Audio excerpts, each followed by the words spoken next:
Hidden among the ranches and rolling hills in the northern part of Denton County, Texas, the remains of more than 400 people lie in an overgrown cemetery. And even though it was abandoned and forgotten a long time ago, a few headstones can still be found. But most of the graves in this place never had headstones to begin with. That's because the people who were buried in them were considered to be property, not much different than a horse or a mule. This is where slaves were buried.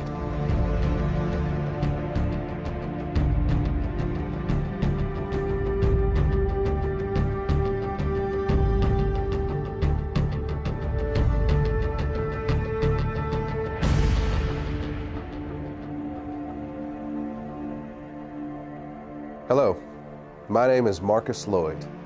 And I'm Michelle Renee. We thank you for joining us. If you are African American, you and I will always be connected to the people whose bodies lie in that cemetery. Our ancestors may have worked alongside of them in the same cotton fields.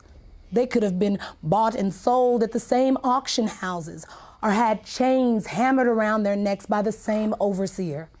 Some of them may have even been hunted down by the same slave catcher or whipped by the same master. For almost 250 years, our people were held in bondage. And today, this period of history has come to be known by an ancient Swahili word. It's called the Maafa. And it began when the first Africans were shackled to the bottom of a slave ship. But the irony is that it did not end when the slaves were freed. In fact, it hasn't ended yet. And as you're about to see, a hidden racial agenda is keeping the Maafa alive into the 21st century. What shall be done with the 4 million slaves if they are emancipated? This question has been answered and can be answered in many ways. Primarily, it is a question less for man than for God, less for human intellect than for the laws of nature to solve. Our answer is, do nothing with them. Mind your business and let them mind theirs. Your doing with them is their greatest misfortune. They have been undone by your doings, and all they now ask and really have need of at your hands is just to let them alone. Frederick Douglass, 1862. It is the stupidity of man to think that he can do evil, even some monstrous evil, and it won't have any backlash on himself. But of course, it seldom works that way, and the moment he figures that out, he starts looking for a way to avoid the repercussions of what he's done. This is what happened with slavery.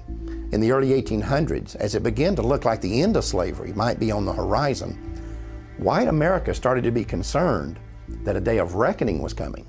The primary fear for the average person was of retribution and insurrection, and that was a reasonable fear. After all, it's illogical to think that you can do to a whole group of people what was done to African Americans and think that they will just take it lying down forever. And of course, there were things like the Nat Turner uprisings.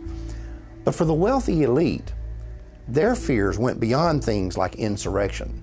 They were worried about the financial impact. Remember, it was not just the cotton plantations that profited from slavery. Whether you're talking about the banks or the insurance companies, the railroads, even the newspapers, the fact is that almost every aspect of the American economy was at some level or another invested in the slave business. You also need to recognize that for the wealthy elitist who controlled this system, slaves were an asset as long as they were slaves. But at the moment they are set free, they become a liability. And what the elite knew was that the end of slavery would instantly release 4 million people into the economy who had been kept uneducated and effectively unemployable anywhere but the cotton field. And what they were concerned about was that this was going to bankrupt the American economy. Taxes were going to go through the roof to take care of these people. Crime was going to be rampant. The prisons were going to be flooded. There was going to be this population overrun. And in the North, the biggest fear was migration from the South of these black people.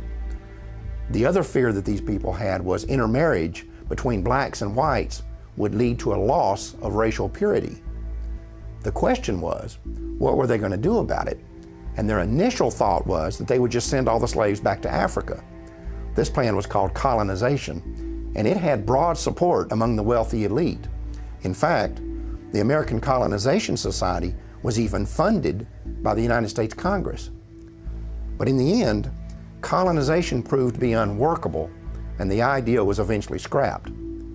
But about that same time, a new philosophy was emerging in the world.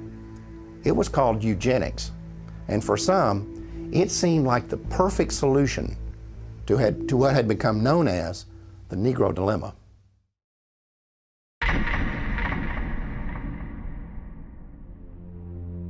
I do not join in the belief that the African is our equal in brain or in heart. And I believe that if we can, in any fair way, possess ourselves of his services, we have an equal right to utilize them to our advantage. Francis Galton, 1857. Francis Galton is known as the father of eugenics. He actually coined the phrase eugenics. So he believed in trying to increase those he felt were superior in stock and decrease those he felt were inferior. Francis Galton came from a very wealthy family, a family that made its wealth from the slave trade. And what a lot of people don't know is that Francis Galton was a cousin to Charles Darwin. Francis Galton took Charles Darwin's philosophies and ideas and thoughts, and he actually put them into practice, and that's what we know today as eugenics.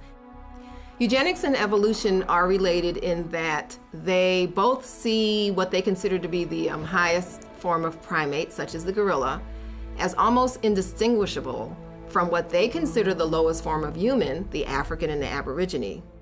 At some future period, not very distant as measured by centuries, the civilized races of man will almost certainly exterminate and replace the savage races throughout the world.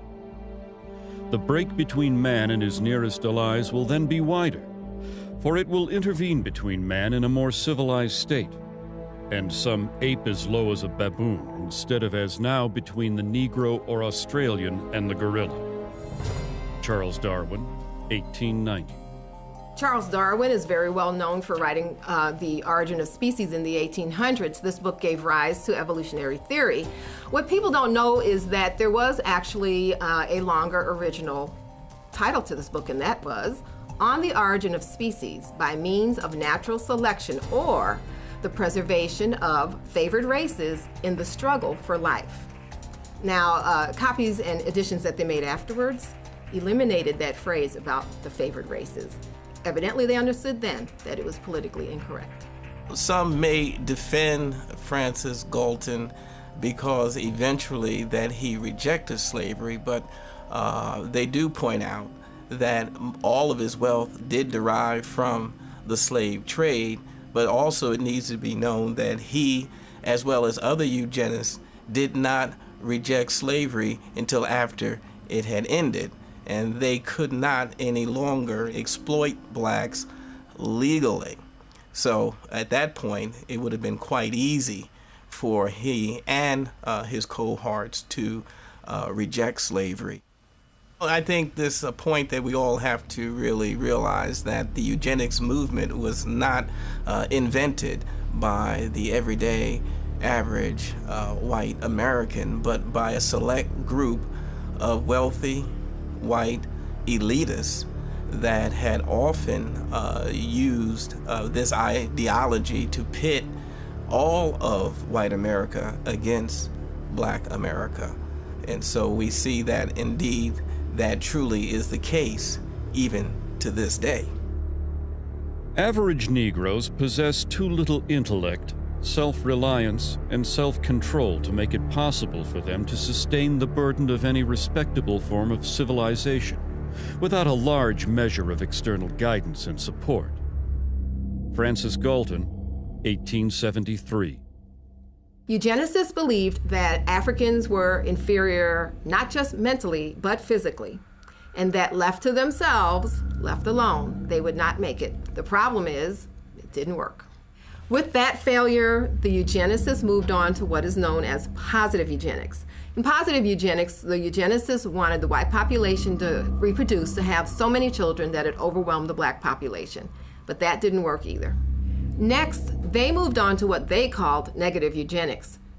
They knew that they could not round up all the blacks in the nation and execute them, so they decided to create an environment where they would convince the blacks to severely limit the number of children they were going to have, and thereby commit race suicide.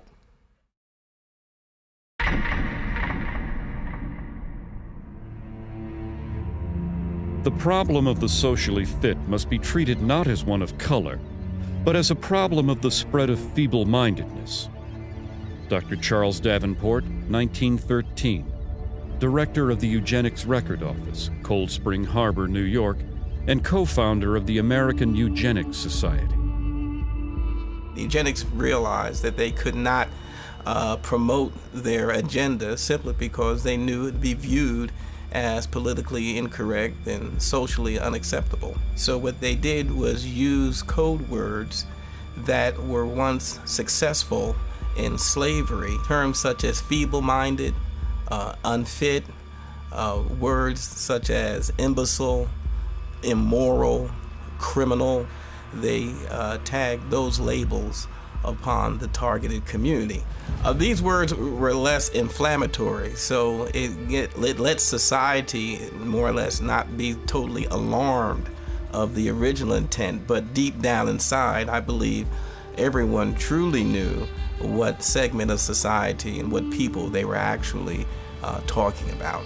Even a cursory glance at the charts, photographs, and diagrams used to popularize eugenic ideals reveals that the unfit were swarthy, black, and ugly by Anglo-Saxon standards, with flattened noses, wiry hair, and prognathous profiles.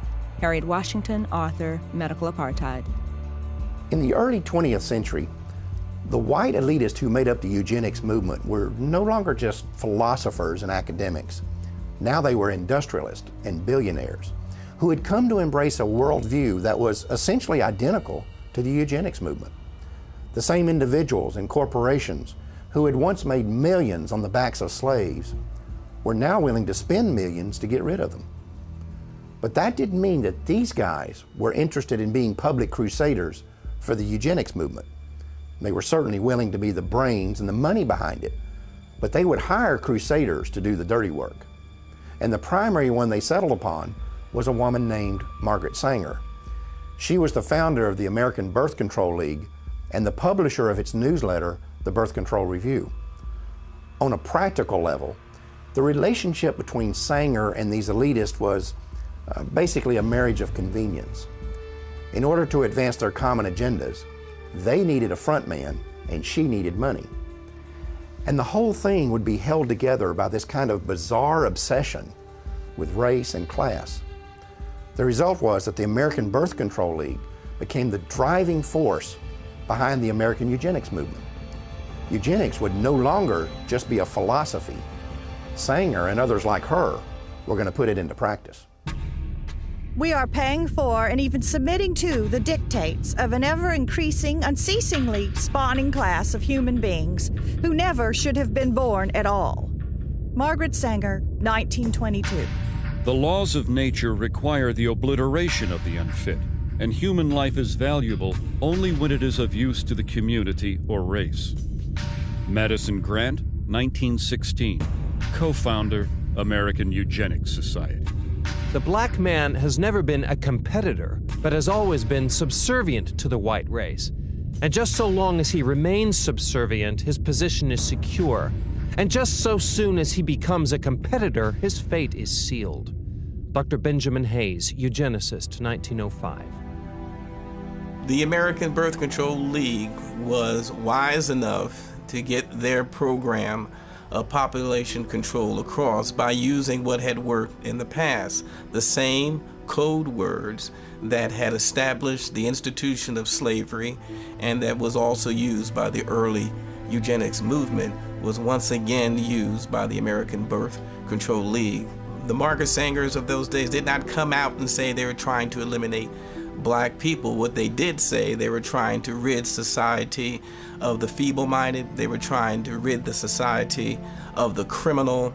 Well, she was successful simply because of her eugenics friends for the past 50 years had put those labels on minorities and African Americans, and therefore society was more or less desensitized. In effect, the code words hid the agenda of Margaret Sanger and the eugenists. At that time, they did shift over to what they call the quality of life. It was a philosophy unquestionably used to target the poor simply because what the quality of life at its core meaning was that poor people really didn't have a reason to live. Only the white, those with status, had any chance of a meaningful or purposeful life. The solution for the poor now was not to eliminate the circumstances that would cause poverty. Their solution now was to eliminate the poor, eliminate the impoverished, and just wipe them off the face of the earth. The practice of birth control among the majority of colored people would probably be more eugenic than among their white compatriots. The dissemination of the information of birth control should have begun with this class, rather than with the upper social and economic classes of white citizens. Walter Terpening, Birth Control Review, 1932. In virtually every community where Negroes dwell, one finds them in fat times and lean alike, contributing a disproportionate number to the roles of the dependents and delinquents. They make excessive demands on the white man's charity and overtax his patience. Newell Sims, Birth Control Review, 1932. Author Madison Grant was a co-founder of the American Eugenics Society and an officer of the New York Zoological Society. In 1906, he had authorized an exhibit at the Bronx Zoo in which a 22-year-old African named Ota Benga was displayed in a cage in the monkey house. Sharing the cage with Benga was an orangutan. When a local clergyman protested the exhibit, he said that it was clearly intended to be a demonstration of Darwin's theory of evolution. Local proponents of Darwinism apparently agreed and labeled the display educational. 10 years after this event, Ota Benga committed suicide.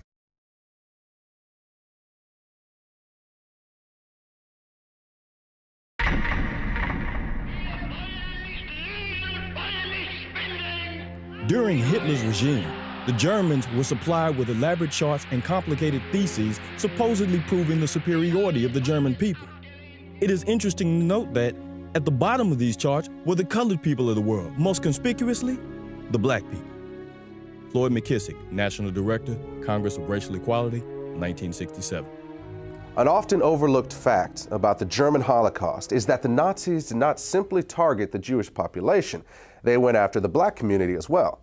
Under the threat of being sent to concentration camps if they did not cooperate, Afro-German citizens were not only forced to undergo sterilization themselves, they were also required to turn over their children for sterilization. In his book Mein Kampf, Adolf Hitler explained the motivation behind such programs. The Jews were responsible for bringing Negroes into the Rhineland. It suits the purpose of the cool, calculating Jew who would use this means of introducing a process of bastardization in the very center of the European continent, and, by infecting the white race with the blood of an inferior stock, would destroy the foundations of its independent existence. Adolf Hitler, Mein Kampf. The Nazi attitude toward blacks was clearly defined in a 1944 book by Robert Ley, who was the head of the German Labor Front. Ley characterized the Jewish race as a disease-riddled parasite that had been created by unnatural inbreeding between white men and the racially inferior Negro. He described the result as a racial swamp that would eventually destroy the natural superiority of the Aryan race. Another Nazi publication described blacks as African brutes who had not been tamed even by centuries of slavery. It went on to say that any effort to assimilate people of African descent into civilized society was a waste of time, and that the lynchings of blacks in America did not merit any regret. Since World War II, it has been well documented that Adolf Hitler was profoundly influenced by the American eugenics movement, and that many of his government's racial policies were actually developed from the writings of American eugenicists like Madison Grant and Harry Laughlin. In fact, Hitler referred to Grant's book, The Passing of the Great Race, as his Bible. Meanwhile, American eugenicists were routinely praising Hitler and holding up the Nazi eugenics program as a model for the United States to copy. The leader of the German nation, Adolf Hitler, has been able to construct a comprehensive racial policy of population development and improvement. The difference between the Jew and the Aryan is as unsurmountable as that between black and white. Germany has set a pattern which other nations must follow. Dr. Clarence Gordon Campbell, 1935, President, Eugenics Research Association, New York. Among those American eugenicists who most strongly supported the Nazis was a member of the American Eugenics Society, a director of the American Birth Control League, and a writer for the Birth Control Review. His name was Lothrop Stoddard. As an avowed racist, Stoddard was the author of a book called The Rising Tide of Color Against White World Supremacy, which was widely promoted by the Ku Klux Klan. In another book, The Dragon and the Cross, Stoddard was identified as the exalted Cyclops of the Massachusetts chapter of the Klan. Non-white races must be excluded from America. The red and black races, if left to themselves, revert to a savage or semi-savage state in a short time. Lothrop Stoddard, Director, American Birth Control League.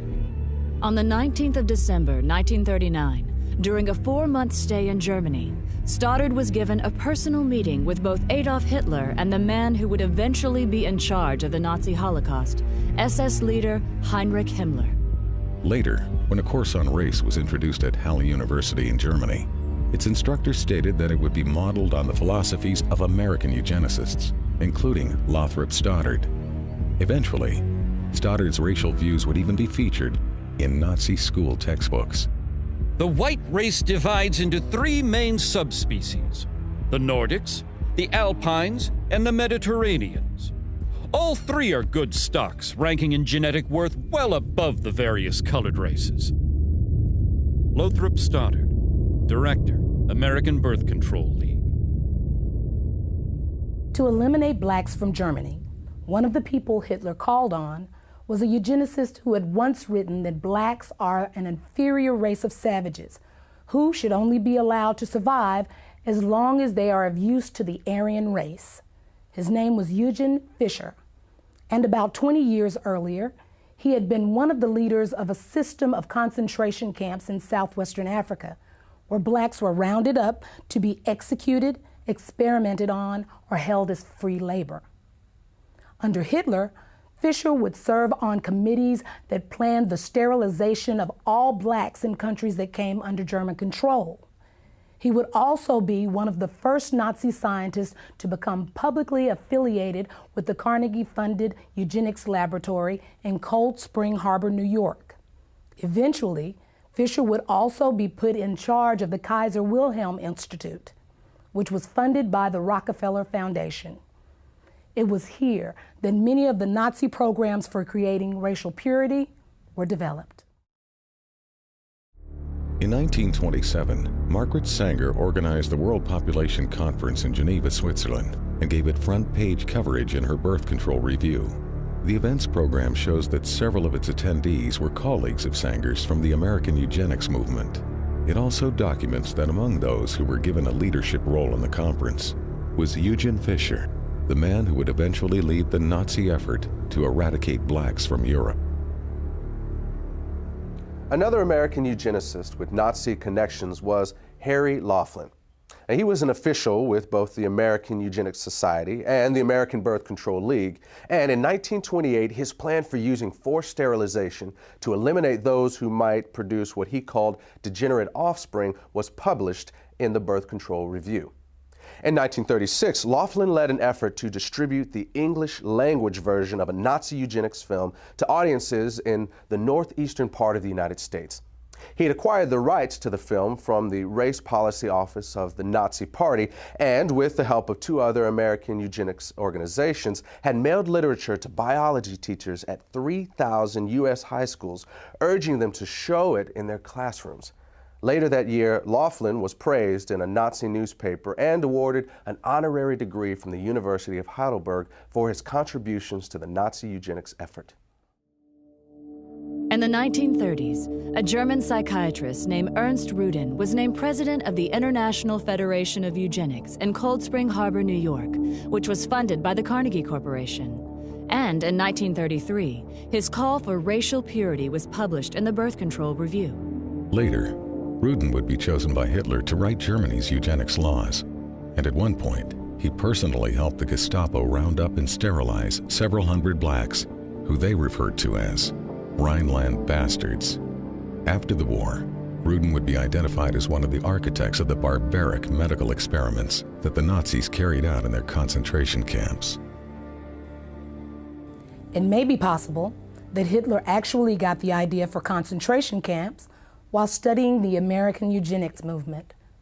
In 1919, the state of Indiana had allocated $300,000 to create a work colony in the city of Butlerville, where those who were labeled feeble-minded would be incarcerated. Then in 1932, Margaret Sanger called for the United States government to set aside farms and open spaces where certain groups of people would be segregated from the rest of society. She proposed that, among others, the illiterate, the unemployed, and the poor should be forcibly kept in these areas until they developed what she called better moral conduct. It was later discovered that under the Indiana program, the state was allowed to label someone feeble-minded if they were poor or did not do well in school, or if the state considered them to be shiftless or have insufficient moral judgment. But it's important to understand that this Indiana campaign was not unlike those in other states. For example, a eugenics project conducted in Massachusetts during the late 1920s proposed sterilization for young girls who were diagnosed as defective, which could include being unwed and pregnant, financially poor, or if the state labeled them socially undesirable. In addition, boys as young as 14 could be castrated for showing signs of kleptomania or for exhibiting what was described as solitary behavior. In a single incident during 1935, the Nazis sterilized the children of over 600 German women because it was reported that those children had been fathered by black men. When news of this reached the United States, a member of the American Eugenics Society named Walter Ashby Plecker wrote a letter to the German Bureau of Human Betterment and Eugenics, praising them for the action and expressing his hope that not one child had been missed. 10 years earlier, Plecker had written that the black population was the greatest problem and most destructive force which confronts the white race and American civilization.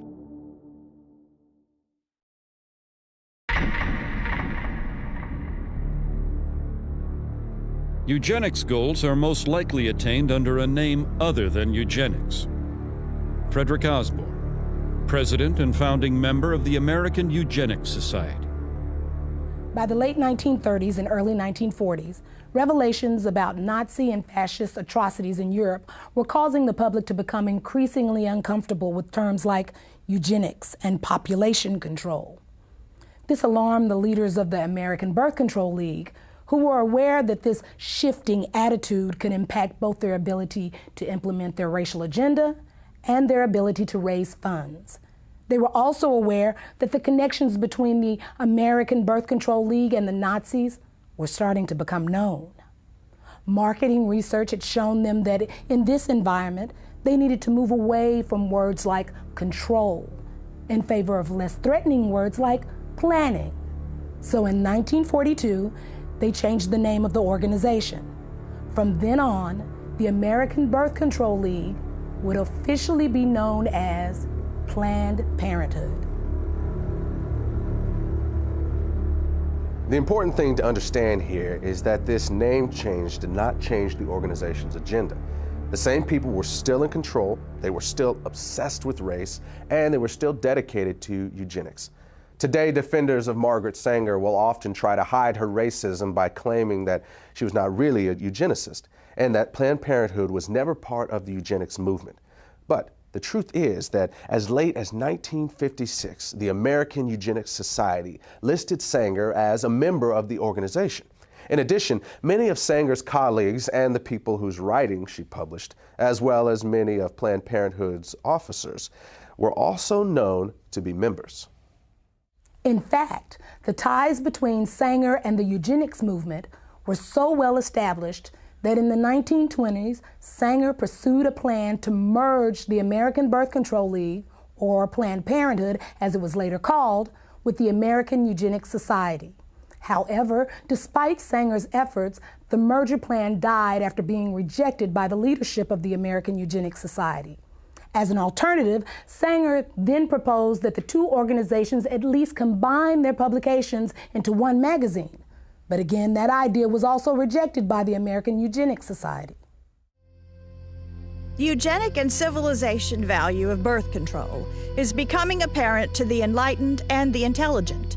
The campaign for birth control is not merely of eugenic value, but is practically identical in ideal with the final aim of eugenics. Margaret Sanger, 1921.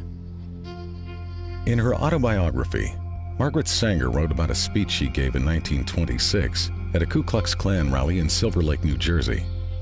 The Planned Parenthood founder bragged about the fact that afterward, she was invited by 12 other Klan chapters to speak at their events.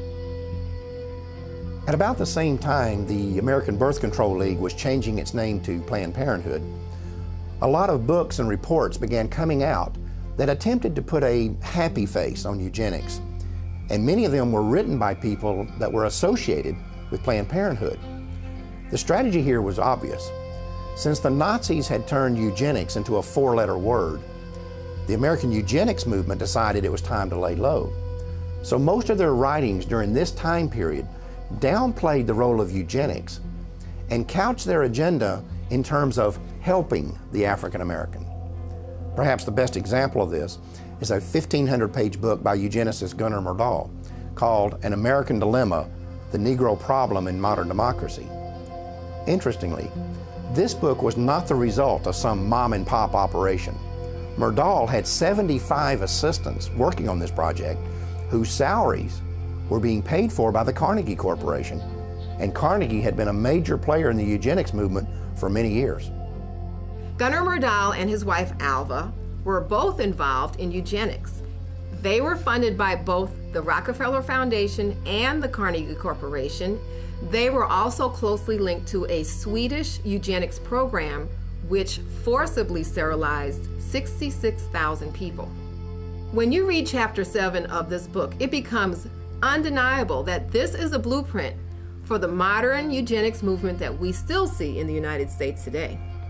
The bottom line is that Gunnar Myrdal believed that not only could blacks not help themselves, he felt that nobody could help them, and the only solution in his eyes was to get rid of them. Commonly, it is considered a great misfortune for America that Negro slaves were ever imported. The presence of Negroes in America today is usually considered a plight of the nation. Chapter 7, page 167. All white Americans agree that if the Negro is to be eliminated, he must be eliminated slowly, so as not to hurt any living individual Negroes. Chapter 7, page 168. The only way possible of decreasing Negro population is by means of controlling fertility. Chapter 7, page 170. Birth control facilities could be extended relatively more to Negroes than to whites, since Negroes are more concentrated in the lower income and education classes. Chapter 7, page 176. One thing I find very revealing about Chapter 7 is the first paragraph. Myrdal uses U.S. Census Bureau figures to show that between 1790 and 1940, the black population in the United States increased 17 times. At the same time, those Census Bureau figures show that the white population increased 37 times. However, neither Myrdal nor any other eugenicist wrote anything about what to do about that part of the population that was increasing twice as fast as the black population. Gunnar Myrdal's book on how to resolve what he called the Negro problem was published in 1944 by Harper and Brothers of New York. 4 years earlier, the same company, which is today known as HarperCollins, had also published a book by one of the founding members of the American Eugenics Society. At the time that Harper and Brothers published these books, its president was a man named Cass Canfield, who would later become the national president of Planned Parenthood.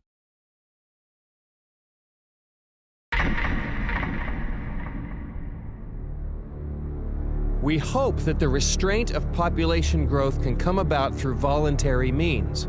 But if it does not, involuntary methods will be used. Dr. Donald Minkler, 1972.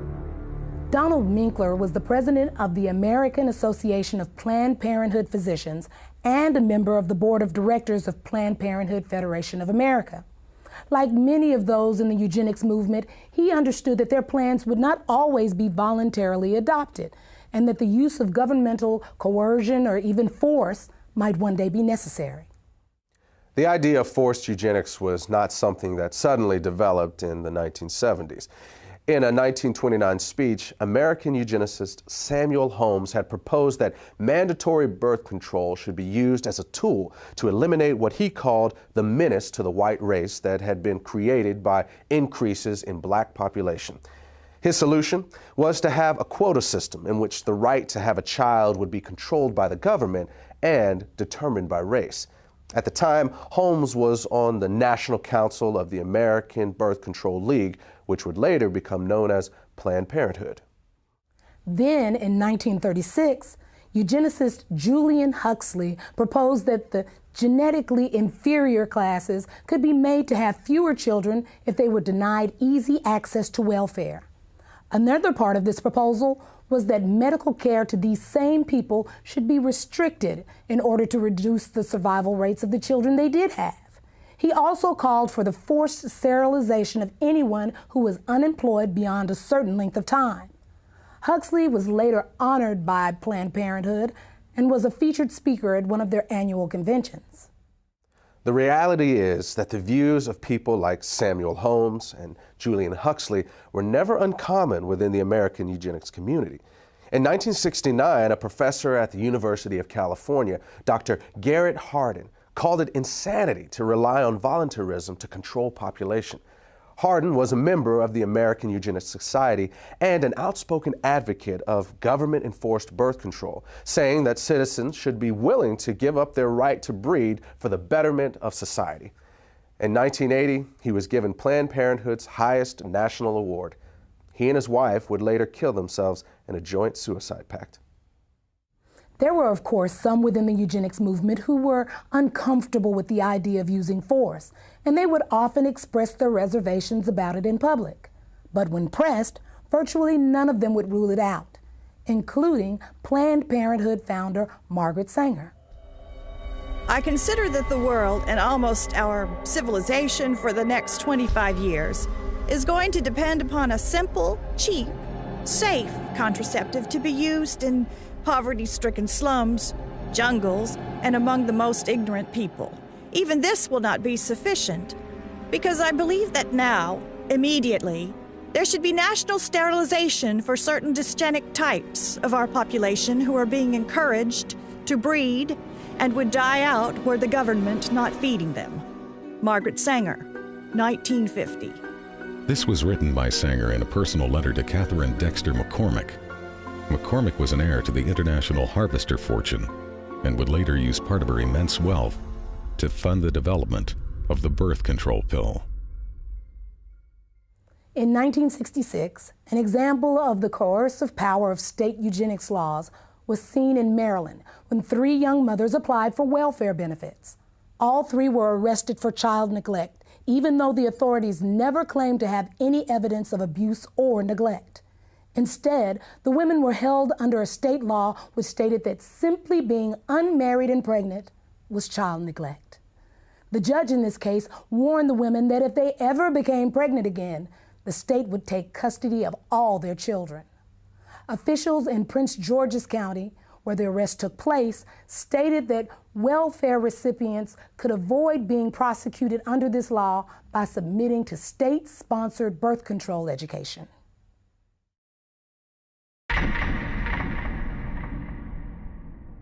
In 1934, Adolf Hitler sent a letter to American eugenicist Leon Whitney, complimenting him for a book he had written on sterilization. Whitney was the former executive secretary of the American Eugenics Society and a colleague of Margaret Sanger's. Sanger also published his writings in the Birth Control Review. In the book that Hitler was praising, Whitney had written that America could eliminate what he called the slum elements of society by sterilizing the lowest 25% of its population. He claimed this was necessary because such people are too stupid to understand or practice even simple methods of contraception. Besides, he said, the country would hardly miss them. One of the people he was talking about was named Elaine Riddick. At the age of 13, I became pregnant. I was raped by a guy that lived across the street from me. He snatched me off the street and molested me and threatened my life and said if I ever told anyone that he would kill me. When they was delivering my son, they sterilized me at the same time. They had approached my grandmother and said that if she wanted to continue to receive supplement, welfare and food stamps, or at this time they was giving out these surplus foods, canned cheese, I think it was, or powdered eggs, and said that if she did not sign the X, that they were going to stop her supplements. Mind you, my grandmother was illiterate. She had never, ever gone to school. She didn't understand what it was. So she signed the X, and they did this to me. I did not find out that they had sterilized me until I was 19 years old. I asked the state of North Carolina why they did this to me, and they said that because I was feeble-minded, that I would not be able to take care of myself, I would not be able to tie my shoes, that I was just incompetent.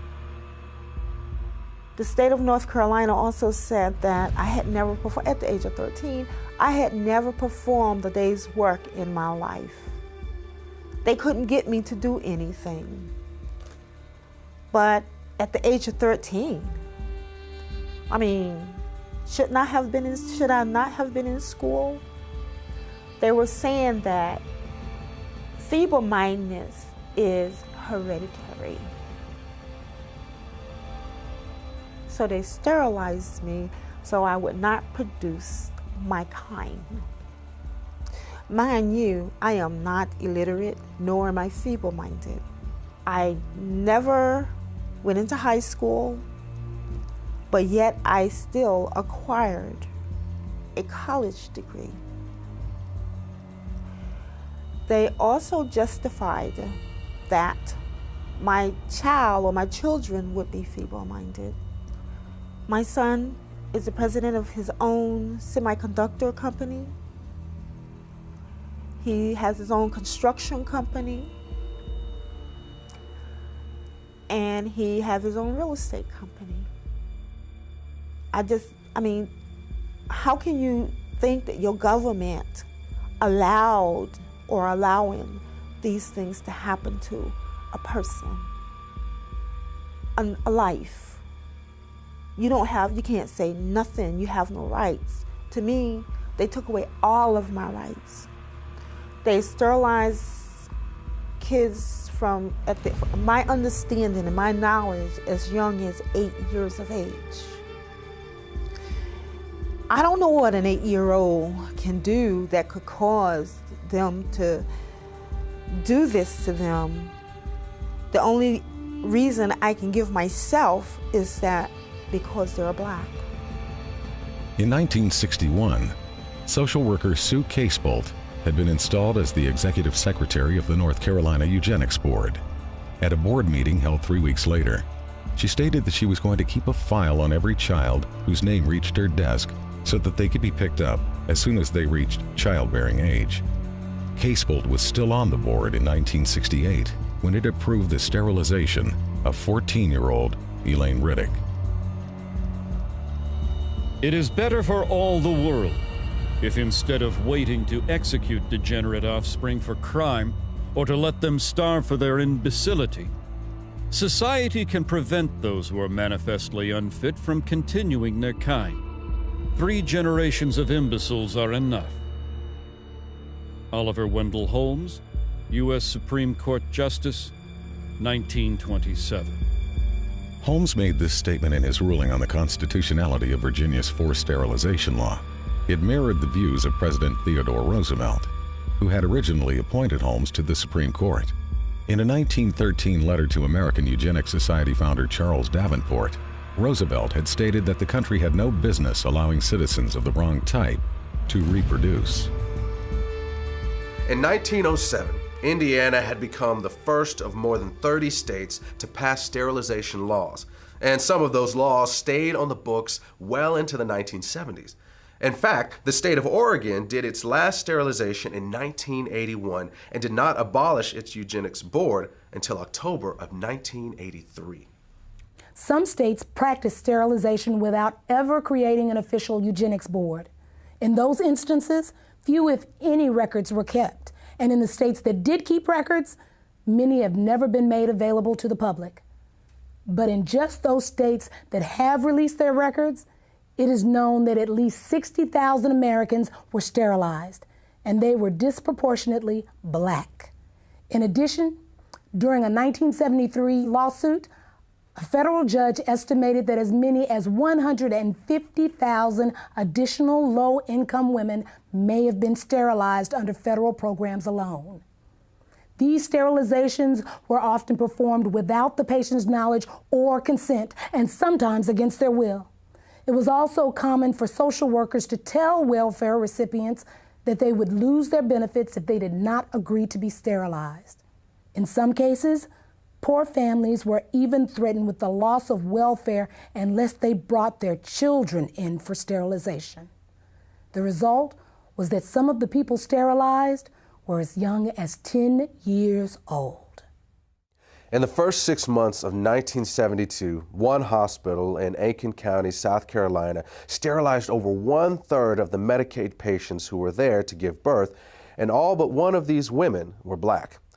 One patient said she was told by all 3 of the county's obstetricians that they would not deliver her baby unless she agreed to be sterilized. Her claim was later confirmed by each of the doctors.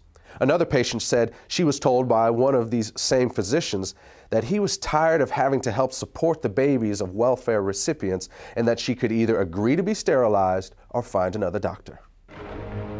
The law of nature says that only the fit shall survive. When a nation disregards this law by protecting the unfit and encouraging their multiplication, this nation invites inevitable destruction. As far as New Jersey is concerned, sterilization is an economic necessity. And as far as the United States is concerned, sterilization is a matter of national preservation. Fred Shepard, Assemblyman. Fred Shepard was a member of the New Jersey State Legislature. He made this statement upon his introduction of a sterilization bill in March of 1942.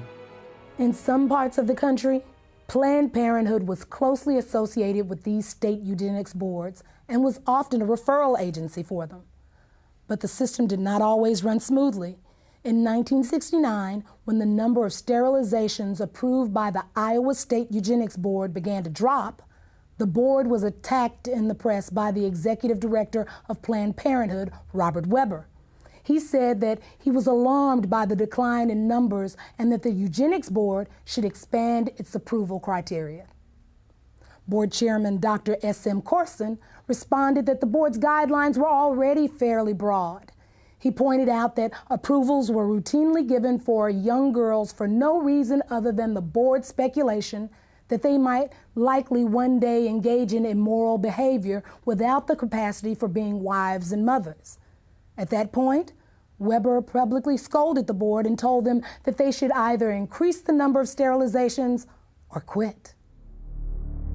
From its beginning, Planned Parenthood always had powerful ties to the American eugenics community. In fact, in many places they were often one and the same. For example, when the first birth control clinic was opened in Arkansas, it was operated by the Arkansas Eugenics Association and overseen by a woman named Hilda Cornish. Later, the Arkansas Eugenics Association would become the Arkansas State Affiliate, of Planned Parenthood, and Cornish would be named its executive director. During the 4 months that American Birth Control League director Lothrop Stoddard was in Nazi Germany, he not only met with Hitler and SS chief Heinrich Himmler, he also attended one of the Nazi eugenics courts. The first case I saw looked like an excellent candidate for sterilization. A man in his mid-30s, he was rather ape-like in appearance. Receding forehead, flat nose with flaring nostrils, thick lips, and heavy prognathous jaw. Not vicious looking, but gross and rather dull. Lothrop Stoddard, Director, American Birth Control League, later known as Planned Parenthood. Given the admiration that Adolf Hitler expressed for the American eugenics movement, it is not unlikely that he modeled the eugenics courts in Nazi Germany after the state eugenics boards in the U.S. In both countries, feeble-mindedness was routinely used as a catch-all justification for sterilization, and the diagnosis of feeble-mindedness was almost always left up to the judgment of the person advocating the sterilization. First, the white man tells me to sit in the back of the bus. Now it looks like he wants me to sleep under the bed. Back in the days of slavery, black folks couldn't grow kids fast enough for white folks to harvest. Now that we got a little taste of power, white folks wants to call a moratorium on having babies. Comedian Dick Gregory, Ebony Magazine, 1971. By the 1960s, the American eugenics movement had been reasonably successful in getting sterilization laws and prohibitions against interracial marriage passed. They also had some success in getting states to mandate sterilization for those convicted of even non-sexual crimes, and some states began to require sterilization as a condition for receiving welfare or health care. Meanwhile, another state proposed jail time for anyone who had a child out of wedlock unless they agreed to be sterilized, and at least one state required sterilization as a condition of being released from custody. But these laws were not producing the results Planned Parenthood and others in the eugenics movement wanted. They also began to fear that federal courts were going to eventually rule that these kinds of measures were unconstitutional. At about the same time, however, something new was being introduced to American society. It was called the birth control pill, and the eugenics movement quickly saw it as the perfect solution for controlling the population of people they had always seen as oversexed, unsophisticated, and lazy. But what they would eventually discover is that while the pill was enthusiastically embraced by whites, it was generally rejected by blacks, despite the fact that Planned Parenthood focused its marketing on the African American community and located the vast majority of its facilities in black neighborhoods. What Planned Parenthood and the rest of the eugenics movement did not count on was that many blacks did not want to reduce their numbers. In fact, they saw high birth rates as the most effective way to increase their power in the American political system. The other reality was that an increasing number of African Americans were becoming suspicious that a hidden agenda was behind the birth control revolution. Even those who once supported the idea of population control were beginning to sense that it actually meant black population control. This feeling was evident in June of 1970 when the Black Caucus walked out of the first National Congress on Optimum Population and Environment being held in Chicago. Felton Alexander of the National Urban League and the chairman of the Black Caucus said the action was taken because of clear and unmistakable evidence that the purpose of the conference was to legitimize the extermination of the black population. By this time, many other civil rights advocates were beginning to see the same thing. Contraceptives will become a form of drug warfare against the helpless in this nation. Jesse Jackson, 1971. There is a campaign to bombard the poor with pills and potions. If this movement continues, we soon may be accused of fighting poverty by eliminating the poor and overcoming hunger by removing the hungry. New York Congressman Hugh Carey, 1966. Under the cover of an alleged campaign to alleviate poverty, white supremacist Americans and their dupes are pushing an all-out drive to put rigid birth control measures into every black home. No such drive exists within the white American world. Black Unity Party, 1968. Birth control and sterilization in the wrong hands would be more deadly to Negroes than all the tanks, riot guns, cattle prods, billy clubs, and shackles we have overcome in the past. Dr. Leroy Swift, obstetrician, gynecologist, 1968. As it became clear that a growing number of African Americans were connecting the dots between birth control and black genocide, eugenics organizations began calling for the U.S. government to add birth control chemicals to the nation's food and water supply. It was even suggested that this strategy could be specifically targeted at urban neighborhoods. This idea was widely embraced in the eugenics movement and taken seriously enough by the government to be discussed at a 1969 meeting at the United Nations. Under the plan being considered, a couple could apply to the government for permission to have a child, and if approved, they would be given an antidote to the population control chemicals they had ingested in their food and water.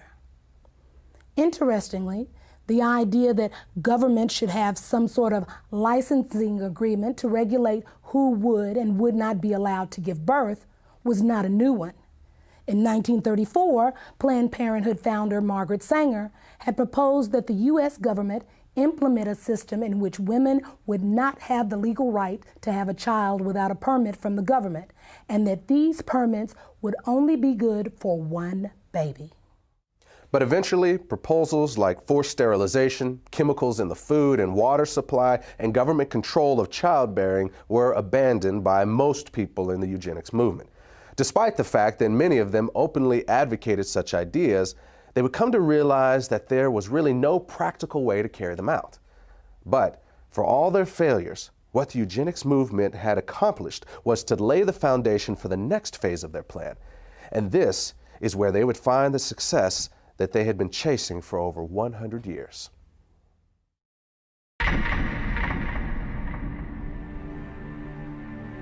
What would you say is now the #1 cause of death in the African American community? Heart disease.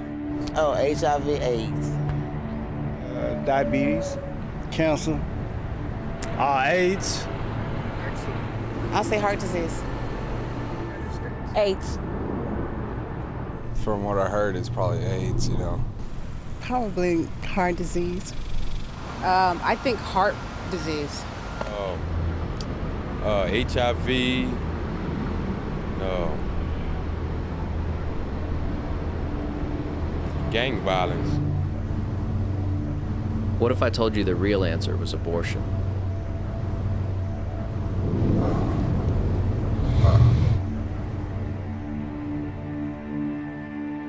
Since 1973, legal abortion has killed more African Americans than AIDS, cancer, diabetes, heart disease, and violent crime combined. Every week, more blacks die in American abortion clinics than were killed in the entire Vietnam War. And the largest chain of abortion clinics in the United States is operated by Planned Parenthood.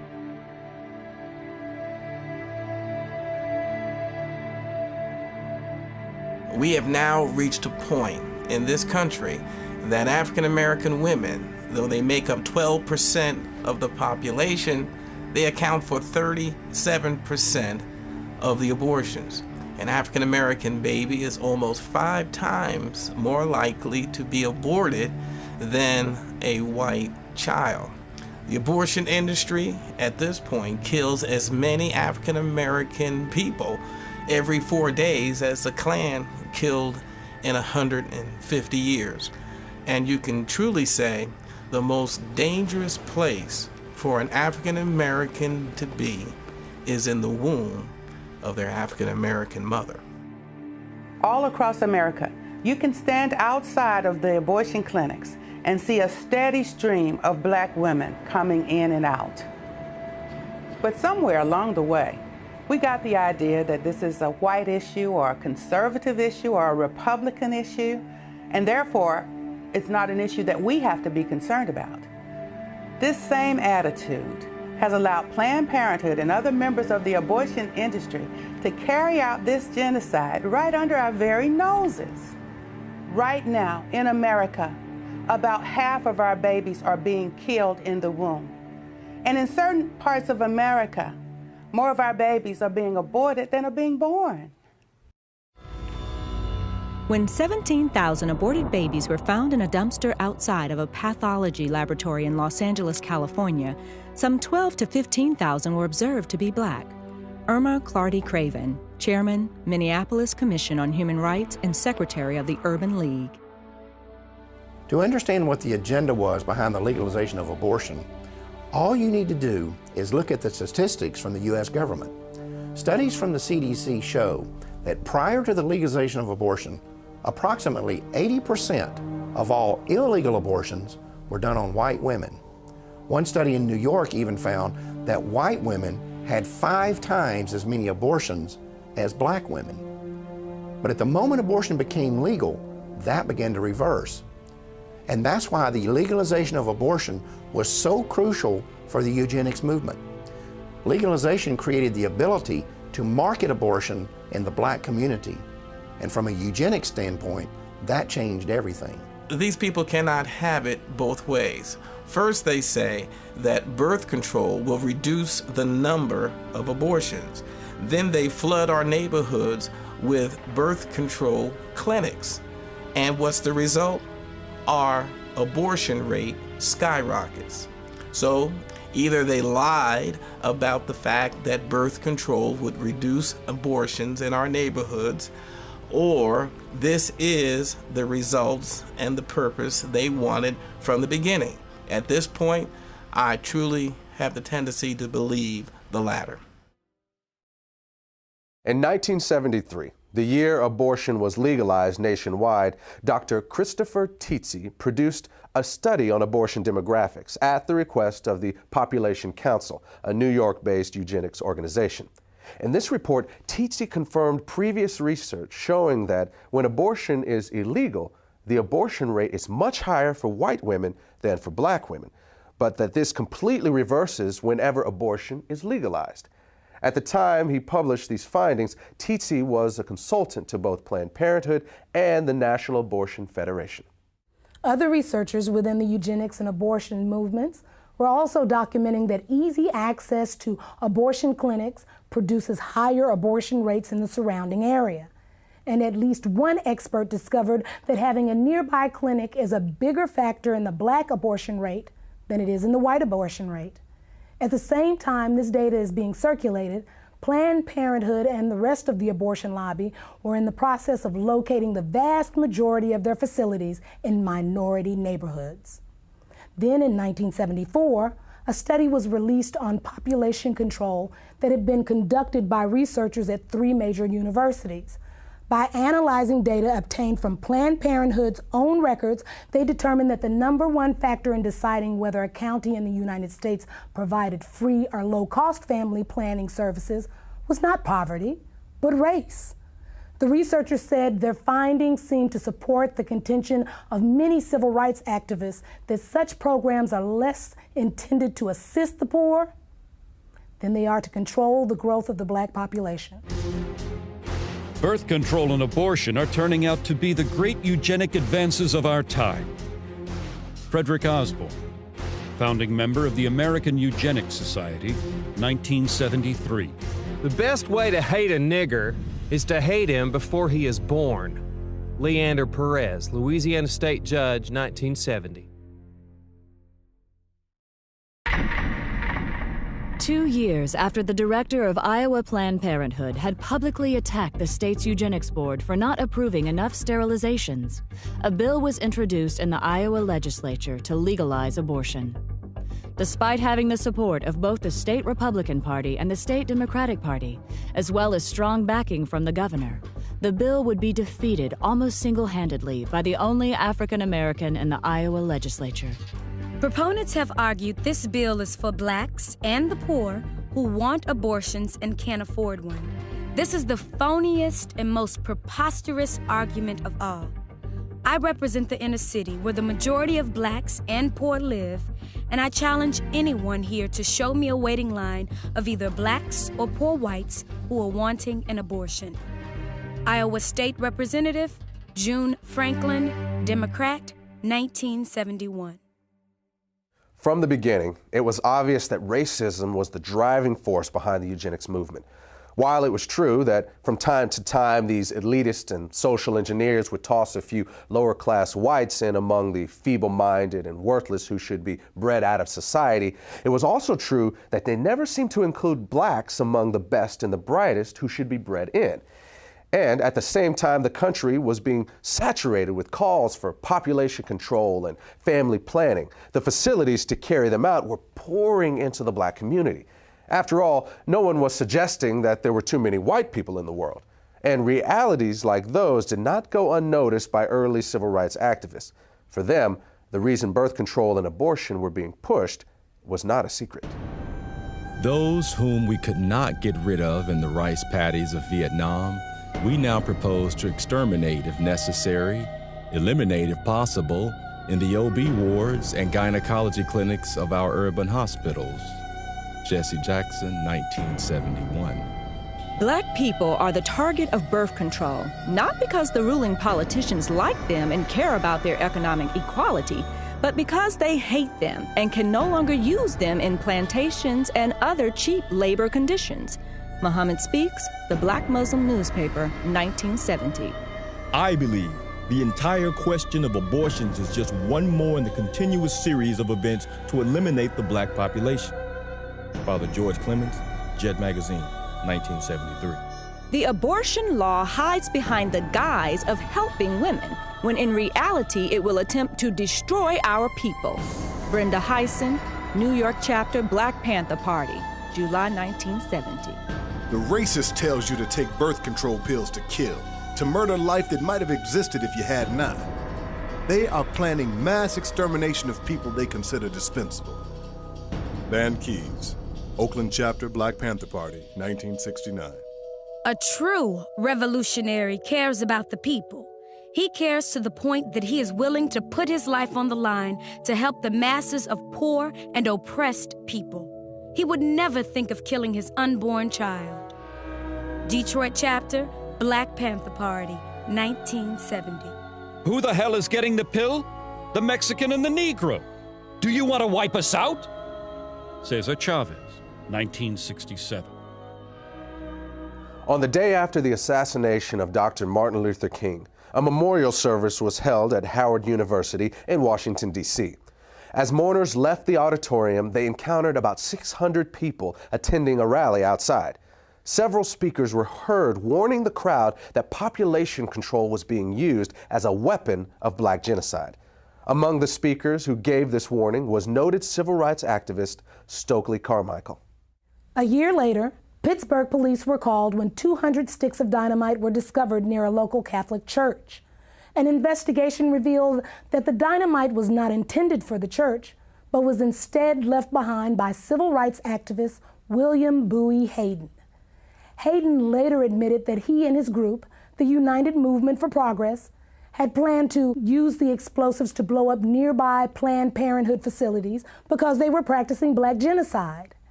Hayden had once stated that any African American who supported allowing Planned Parenthood into black neighborhoods was an Uncle Tom.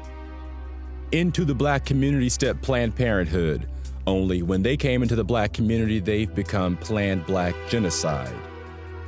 William Bowie Hayden, civil rights activist, 1971. Among those associated with Hayden was an African-American physician named Dr. Charles Greenlee. Greenlee had been a staunch supporter of Planned Parenthood, but became suspicious of the organization after noticing that black neighborhoods in his city were, as he described it, saturated with Planned Parenthood facilities, while nearby white neighborhoods that were just as poor did not have a single one. In an article published by the Black Muslim newspaper Muhammad Speaks, Greenlee said he had also discovered that deceptive materials were being circulated in the ghettos and delivered to the homes of black women, warning them that welfare recipients who had additional children would lose their public assistance. Greenlee knew that wasn't true and concluded that Planned Parenthood was pushing a hidden agenda. It was then he severed his ties to the organization and started working against it. The idea is to make less niggas so they won't have to build houses for them. If we keep producing, they're either gonna have to kill us or grant us full citizenship. Dr. Charles Greenlee, civil rights activist, 1968. It is strange that they chose to start talking about population control at the same time that black people in America and people of color around the world are demanding their rightful place as human citizens and their rightful share of the material wealth in the world. Jesse Jackson, 1977.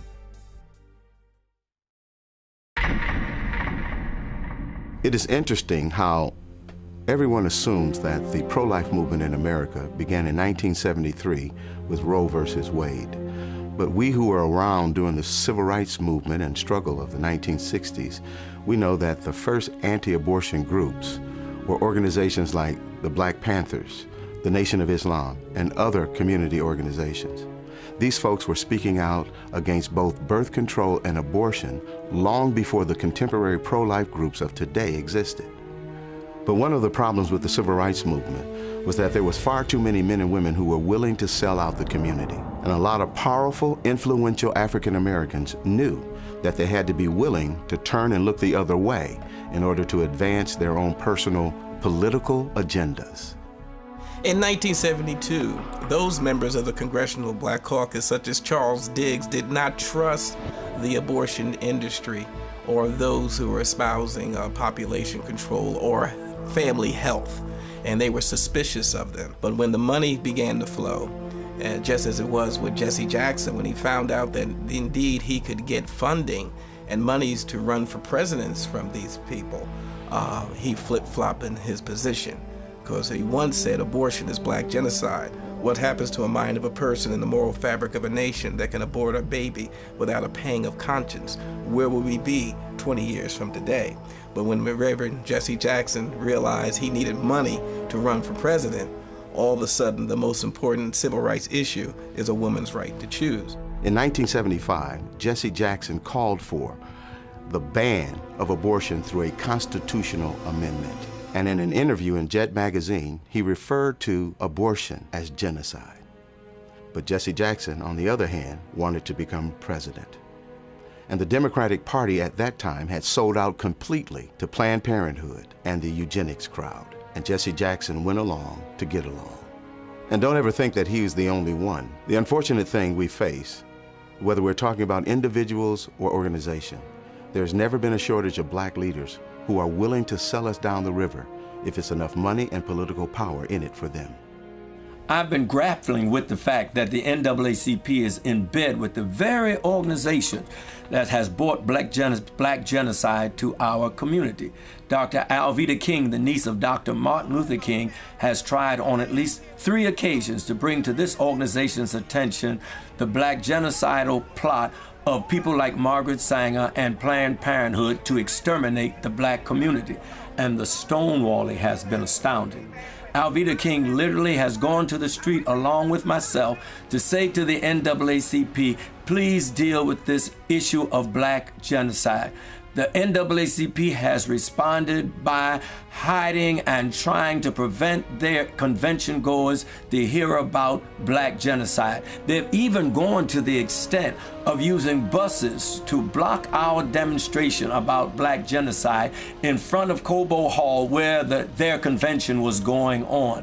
They have literally put black paper across their windows so that the convention goers at the NAACP convention could not see the demonstration going outside that included Alveda King. There is definitely a conspiratorial plot being hatched and has been hatched by the NAACP to keep from their people the fact that they are co-conspirators in the genocide of their own people. When you look at the number of African Americans who portrayed us over the years, it's not always clear whether they are uninformed or just out and out traitors. When we see pro-choice politicians defending abortion on television, do they really understand the implications of abortion and that it is certainly used for black genocide? Reverend Benjamin Hooks, one of the former presidents of the NAACP, once personally told me that the NAACP would not bring this subject to the floor because they believed it would tear up the NAACP. Even the media has conspired with the NAACP to keep this issue from the attention of the black community and the public at large. I have seen the news media literally hide their trucks so that they would not be in a position to have to cover the demonstrations in front of Cobo Hall, only to bring them out after the demonstrators had left. This is an outrage that the black community is having the life of its babies destroyed, and the NAACP and the media are knowingly conspiring to keep this information from the public. This is an outrage, and it should be dealt with by every fair-minded American.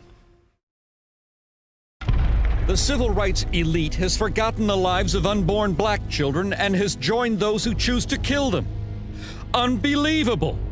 They have forgotten that in the past, racists snatched black babies from their mother's arms and sold them into slavery. Today they snatch them from their mother's womb and throw them in the garbage.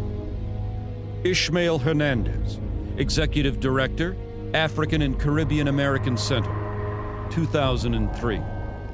When we look at this issue of civil rights leaders who sell out, even when they clearly know that birth control and abortion are being used for black genocide, we need to understand that by the 1960s, population control, especially black population control, had become almost a religion for America's white power structure. And from the start, they made it clear that if you crossed them, or if you challenged their agenda, they would chop you off at the knees. And that remains true to this day. Whether you're talking about the liberal social engineers who control the Democratic Party, or the wealthy elitists who control the Republican Party, or the media, or the academic community, these people have created a kind of family planning cartel that does not tolerate dissent. And they have always been especially ruthless about this when it comes to African Americans. A perfect example of this was seen in the case of Samuel Yet. Mr. Yet was an award-winning journalist who had earned a master's degree from Indiana University, was a U.S. Air Force veteran of the Korean War, and served as special assistant for civil rights to the director of the U.S. Office of Economic Opportunity. He was also a professor of journalism at Howard University and a columnist for several magazines and newspapers. In 1968, Yet had become the first African-American reporter hired by Newsweek magazine, and he quickly became their Washington, D.C. bureau correspondent. But then 3 years later, he wrote a book that exposed high-level plans within the United States to use birth control and abortion as instruments of black genocide. Then immediately after his book was released to the public, Yet was called into his supervisor's office and fired. At that meeting, he was informed that his dismissal had been orchestrated by the Nixon White House. The next year, Yet told the New York Times that pressure had been put on Newsweek to get him out of Washington. Then later, despite the fact that his book was selling well, had received at least 2 national awards, and was being used as a textbook in over 100 colleges, Yet's publisher dropped him and the book went off the market. What's important to recognize about this situation and others like it was that this family planning cartel was sending a message to those who might have influence within the African American community, whether they were politicians or journalists or college professors or civil rights leaders. They were being warned that when it comes to population control, they only had 2 options. They could either get on board with it or they could keep their mouths shut. And when people like Samuel Yet told them what they could do with their 2 options, they paid a price that few others had the character or the courage to pay. The copyright to Samuel Yet's book was eventually given back to him.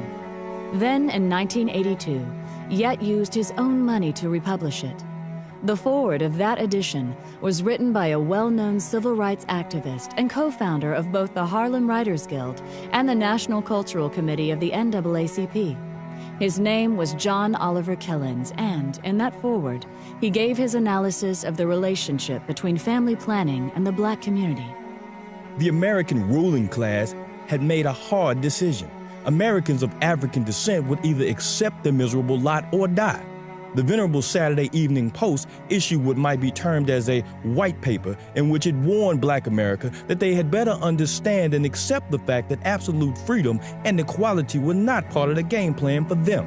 and that the consequence of non-acceptance would be wholesale genocide. John Oliver Killings, 1982. The minister's work is also important, and also he should be trained, perhaps by the Federation, as to our ideals and the goal that we hope to reach.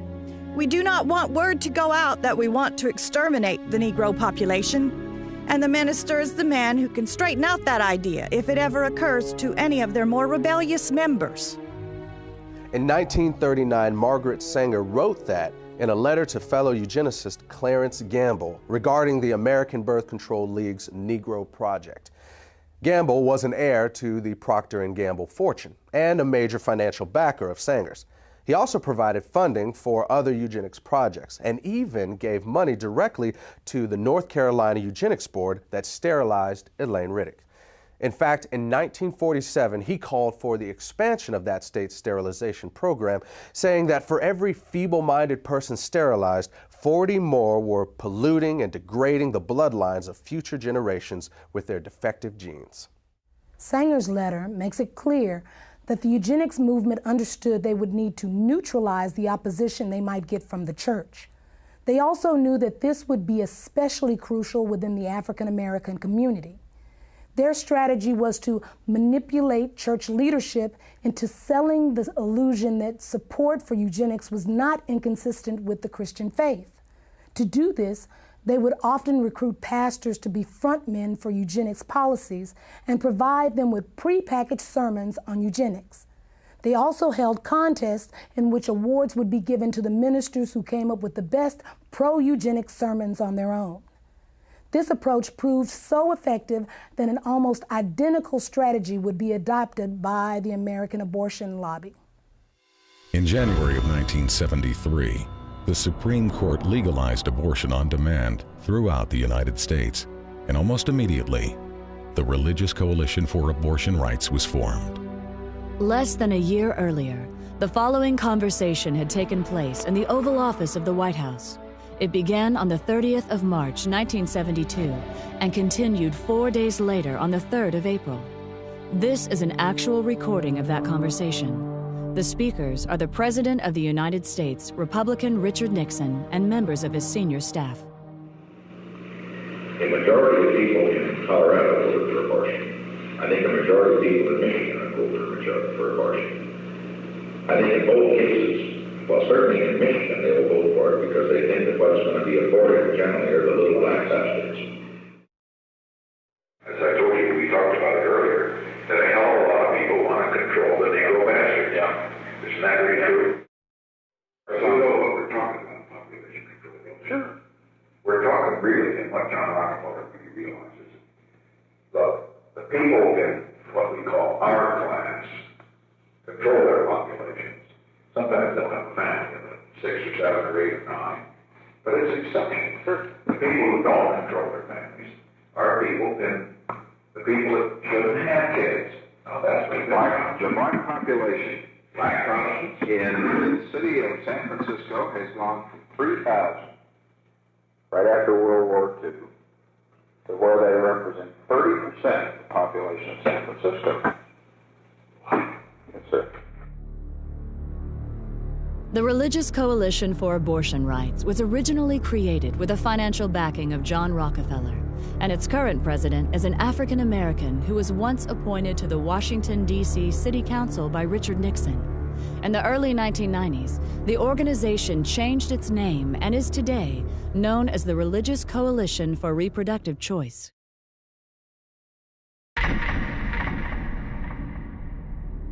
In 1969, a meeting of the United Nations Educational, Scientific, and Cultural Organization, also known as UNESCO, proposed that an American Population Commission be created with a, quote, large budget for propaganda, unquote.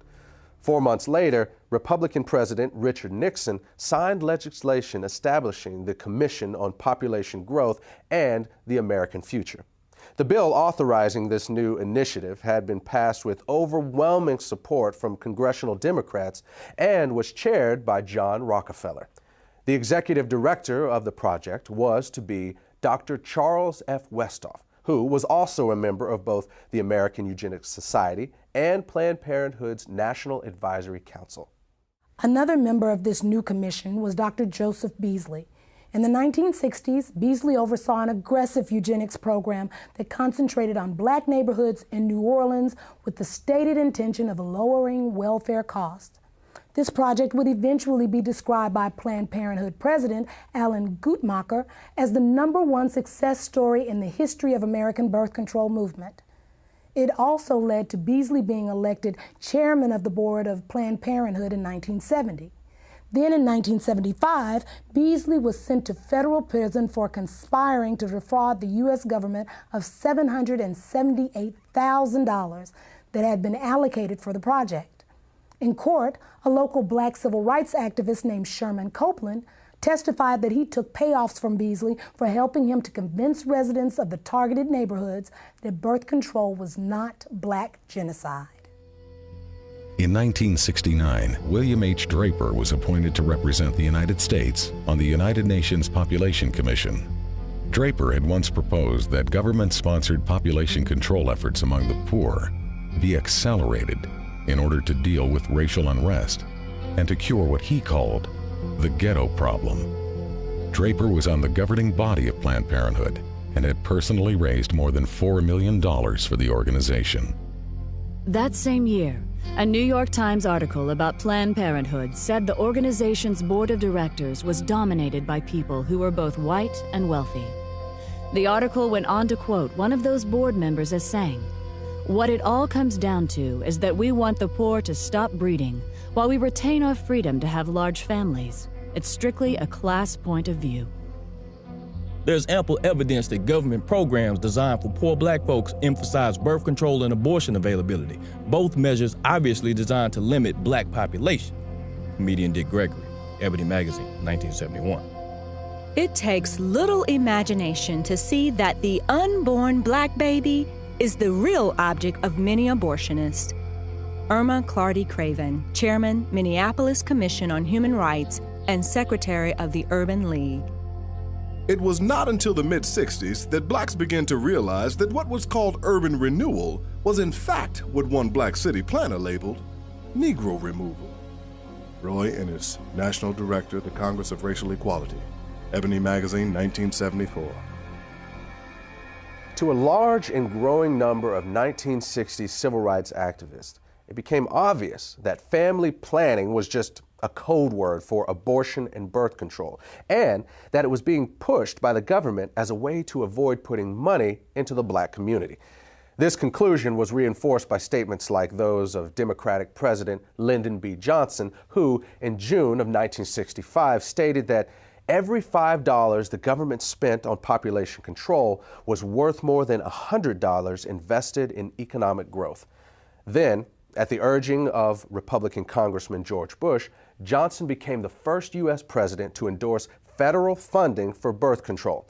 In 1966, he would also accept Planned Parenthood's highest award for his policies, pushing family planning on foreign countries. It was at about this same time that political leaders from both parties began to increase their demands that aid to the poor, whether abroad or within the United States, be tied to birth control. In 1965, former Republican President Dwight Eisenhower complained that the United States was spending money to slow the population growth of responsible families, while at the same time providing financial incentives for ignorant, feeble-minded, and lazy people to have more babies. He said that history would rightly condemn the United States if we didn't link welfare to family planning. At that time, Eisenhower was the co-chairman of a Planned Parenthood fundraising campaign, along with former Democratic President Harry S. Truman. John Ehrlichman, who was an assistant to President Richard Nixon, wrote that Nixon once told him that African Americans could not really benefit from federal programs because they are genetically inferior to whites. Later, Nixon would label birth control a national priority and sign legislation to make it available as a service of the U.S. government. Then, in March of 1972, the Commission on Population Growth and the American Future, which Nixon had created 3 years earlier with the help of congressional Democrats, began calling for the nationwide legalization of abortion. The concept that abortion and birth control could be used to save the government money was well established by this point in history. In 1969, Joseph Kershaw, who was a researcher with the U.S. government's Office of Economic Opportunity, stated that the agency had closely studied the poverty issue and found that the single most cost-effective way for the government to address it was through family planning. In other words, through abortion and birth control. And that sort of thinking is still very much alive today. On January 25th, 2009, the Speaker of the United States House of Representatives, Nancy Pelosi, said on an ABC News program that the government's economic stimulus package should include a large increase in spending for population control. She said that this could save the state and federal governments the cost of having to pay for the health care and education of poor children. Not surprisingly, Pelosi has a 100% approval rating from Planned Parenthood. At one time, it was common to hear politicians and elected officials openly talking about the need for population control in the black community, or saying things like $1 spent on family planning is worth $5 spent on economic development. But since we don't hear that sort of thing anymore, it would be easy to conclude that the government is not still involved in black genocide, but that's not the case. Look, it's no longer necessary for the government to be directly involved in black genocide because that's what they hired Planned Parenthood for. I mean, it can't just be a coincidence that at the same time when government population control programs were backing away from specifically targeting black neighborhoods, at that same time, the state and federal funding for Planned Parenthood was being increased by leaps and bounds. To understand the magnitude of the dollars involved here, remember this. By 1970, Planned Parenthood was already the 19th largest health-related fundraising organization in the country. But by year 2000, it had moved into third place behind only the American Heart Association and the American Cancer Society. And a major factor in that phenomenal growth was government funding.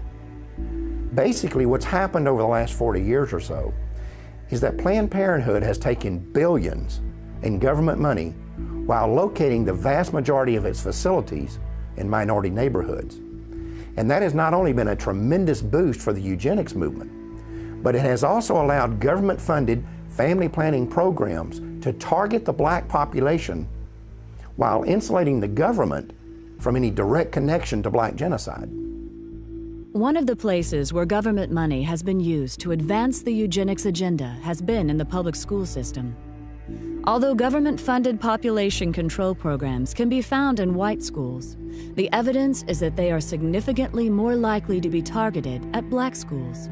One example of this was seen in 1986, when it was discovered that Illinois public schools were not only distributing birth control to children, but that every one of the 50 facilities involved were in minority neighborhoods. When this information was made public, a local African-American pastor organized a campaign to stop the program. Reverend Hiram Crawford labeled the project Genocide, saying that the obvious goal was to go after the Hispanic and black population. That same pattern was also found in Maryland in the 1990s. Even though the state's teen pregnancy rate was higher among white students than black students, when the contraceptive device Norplant was introduced, it was selectively marketed to children as young as 13 in predominantly black schools in Baltimore. The result was that of the first 350 girls implanted at a local middle school, 345 were African American. Then, when Norplant was approved for general distribution, of the first 100 schools selected, all 100 were in minority neighborhoods. The Norplant contraception device was developed by the Population Council in New York, which had been established in 1952 under the leadership of its president, John Rockefeller. Its next two presidents, Frederick Osborne and Frank Notestein, were both former members of the American Eugenics Society, and Notestein would later serve on the National Advisory Council of Planned Parenthood.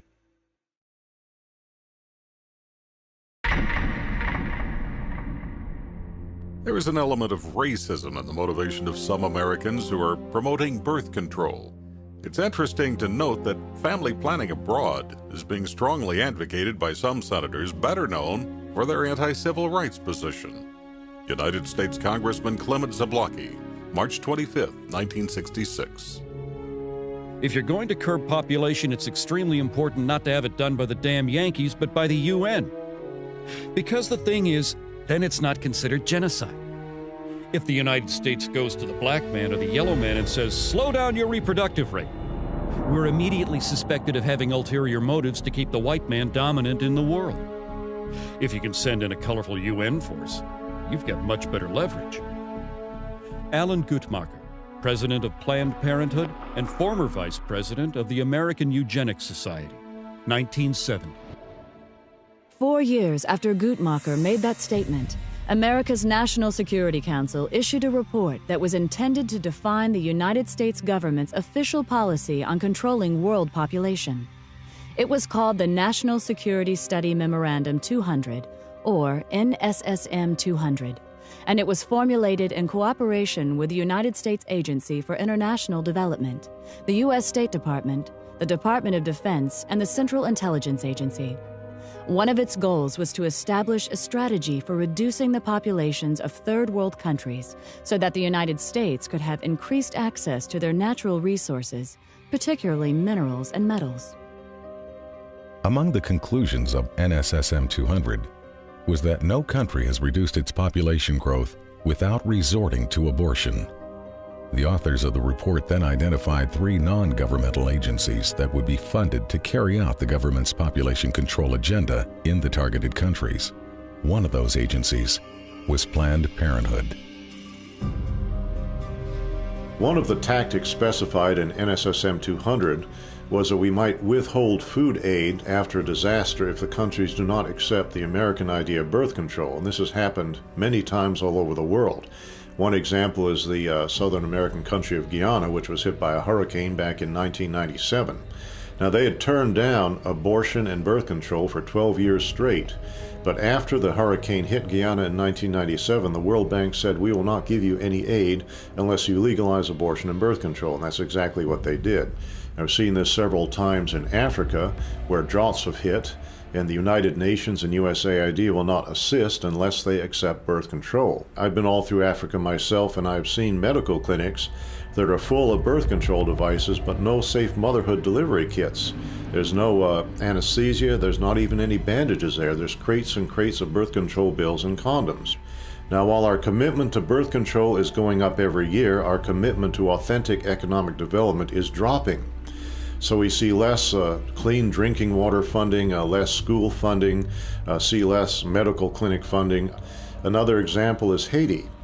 Haiti has been hit by hurricanes several times, and the United States and other countries are saturated with birth control. In Haiti now, any woman, 90% of women at least, can now get access to any kind of birth control they want to, government funded, but less than 20% of the Haitians have access to clean drinking water. Now try to imagine there being a natural catastrophe in a country like Canada or Australia or France or England. And we go in there and we say to them, we're not going to offer you any kind of aid unless you accept our philosophy on birth control and population control. That will be outrageous.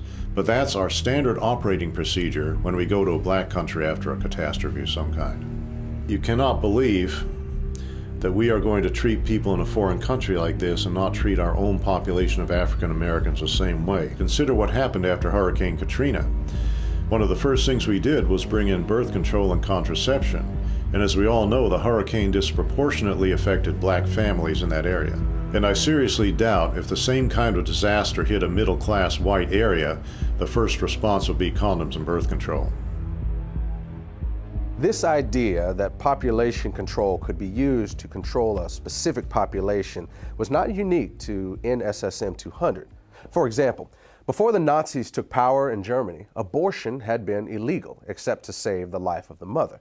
But under Hitler, the Hamburg Eugenics Court ruled that it would still be illegal for Aryan women, but legal for women of what they called inferior racial stock. According to the court, encouraging eugenic abortions would promote racial hygiene and protect the health of the German people. This new policy eventually led to certain women being threatened with execution if they refused to abort what the Nazis called racially worthless babies.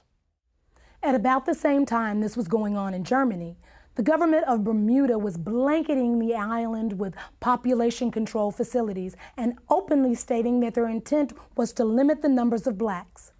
Then in 1958, blacks in the Caribbean rebelled against a Planned Parenthood-led birth control campaign that was exclusively targeted at non-white residents, while at the same time, prosperous white residents were being encouraged to multiply.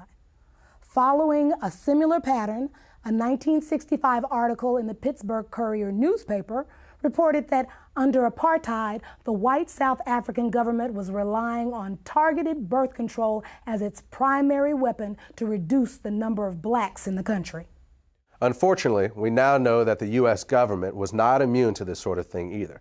When 3 pro-choice researchers investigated the original motive behind the creation of the abortion pill, RU-486, what they discovered was that the scientific basis for it was actually developed in the United States during the 1960s by the National Institutes of Health at the U.S. Department of Health and Human Services.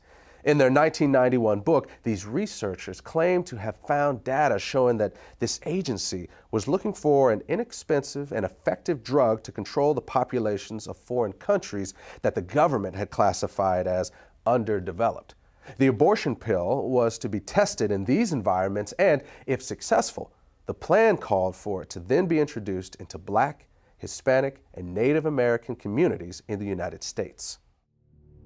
In 1977, only 3 years after NSSM 200 was issued, the director of the United States Office of Population, Dr. Reimert T. Ravenholt, publicly stated that it was the U.S. government's intention to sterilize 1/4 of the world's female population. According to Ravenholt, one of the driving forces behind this campaign was the need to protect American financial and commercial interests. Ravenholt said that some foreign governments were refusing to give the United States permission to come into their country and control their population. He said that, in those cases, the plan was to be carried out by 2 private organizations with an enormous amount of financial support from the American government. When asked by a St. Louis newspaper to name the 2 organizations, he said that they were the United Nations Fund for Population Activities and Planned Parenthood. Among government officials who supported the Ravenholt philosophy of using American intervention to control the populations of foreign countries, perhaps the most powerful were Republican President Gerald Ford, Vice President Nelson Rockefeller, and Secretary of State Henry Kissinger. In the mid-1970s, while serving as foreign policy advisor to the Ford-Rockefeller administration, Kissinger personally helped Planned Parenthood set up an abortion counseling program for Vietnam refugees who were being housed at Camp Pendleton Marine Corps Base in California. This was done despite the fact that the vast majority of these refugees were known to be strongly opposed to abortion, and not one of them had ever requested abortion counseling. At the same time, Kissinger also refused to hold an abortion training program that was being conducted by the Agency for International Development, which operates under the direction of the State Department. Kissinger allowed this project to continue despite numerous complaints that it was in clear violation of U.S. law that specifically prohibited American foreign aid funds from being used for this purpose. The commitment that Ford, Rockefeller, and Kissinger had for this illegal project may have been a reaction to something Reimert Ravenholt had said a few years earlier. In 1973, he was speaking at a Planned Parenthood national conference where he told attendees that abortion may actually be the most demographically powerful way of controlling population.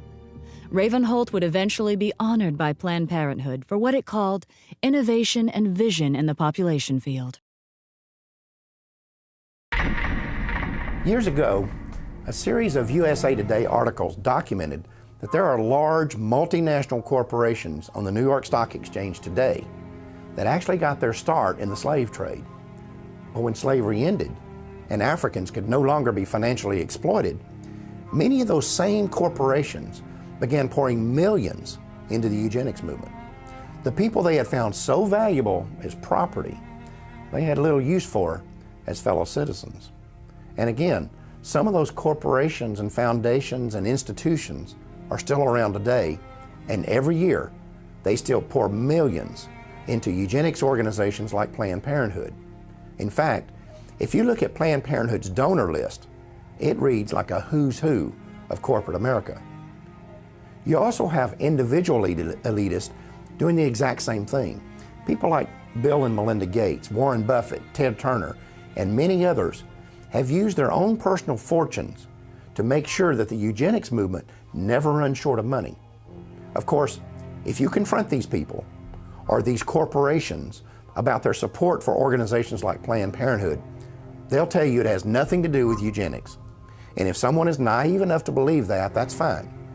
But to me, it's like someone saying, yeah, I'll give a few $1 million a year to the Klan, but I'm not really a racist. After the abortion pill RU-486 was approved for sale in the U.S., the controversy surrounding it kept the abortion lobby from being able to find an American company to produce it. That forced them to look for a foreign manufacturer. And after an 8-year search, a company owned by the Chinese government agreed to manufacture the drug for the U.S. market. The company's management made the decision after the Rockefeller Foundation agreed to provide financial backing for the project. There's also another connection between Rockefeller and RU-486. At the end of World War II, the German chemical manufacturer IG Farben was identified as the company that supplied the gas used in the Nazi concentration camps. The gas was called Zyklon B, and evidence later showed that Farben's executives knew how it was being used. In fact, evidence was uncovered to indicate that Farben engineers had actually designed the gas chambers. This led to some of them being tried at Nuremberg for crimes against humanity, including genocide and slavery. Interestingly, IG Farben was a financial partner with John D. Rockefeller and Standard Oil of New Jersey and a company called Standard IG Farben. In addition, within 3 months after Hitler came to power, the publicity director of Rockefeller Foundation and personal advisor to John D. Rockefeller, a man named Ivy Ledbetter Lee, was assigned the responsibility of directing public relations for IG Farben. After the war, IG Farben would change its name to become known as Hercht AG.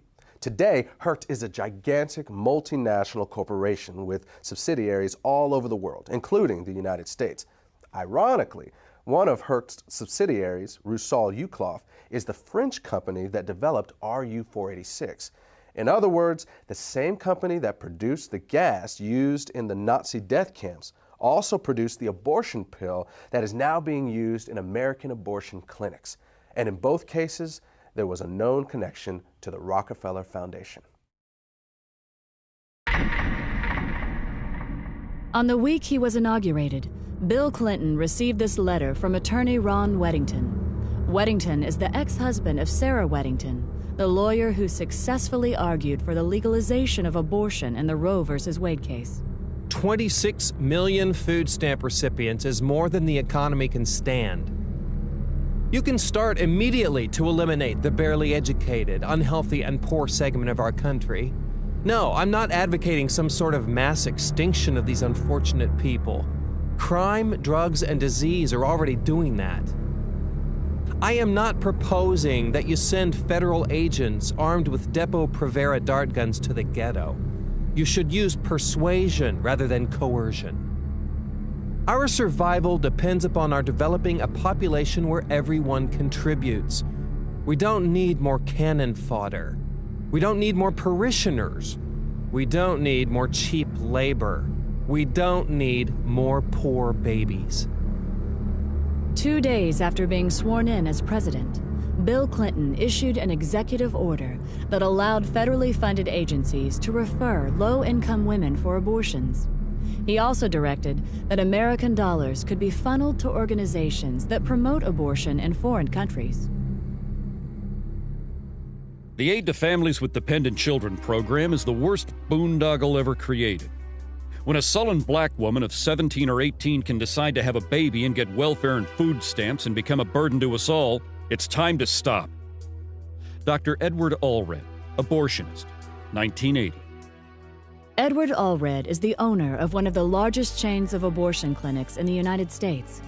Not long before Allred made this statement, The Los Angeles Times had reported that his California facilities were handling referrals made by Planned Parenthood. Even as late as the 1960s, the wealthy elite who made up the eugenics movement never tried to hide the fact that their agenda was driven by financial considerations as much as it was driven by the desire to create racial purity. A good example of this was seen in 1967 when eugenicist and Nobel Prize winner Dr. William Shockley caused a national uproar when he stated that it was a waste of taxpayer money to create better schools and welfare programs for what he called ghetto Negroes. He claimed to have research showing that people of African descent are genetically inferior to whites in intelligence and simply not smart enough to take advantage of programs designed to help them.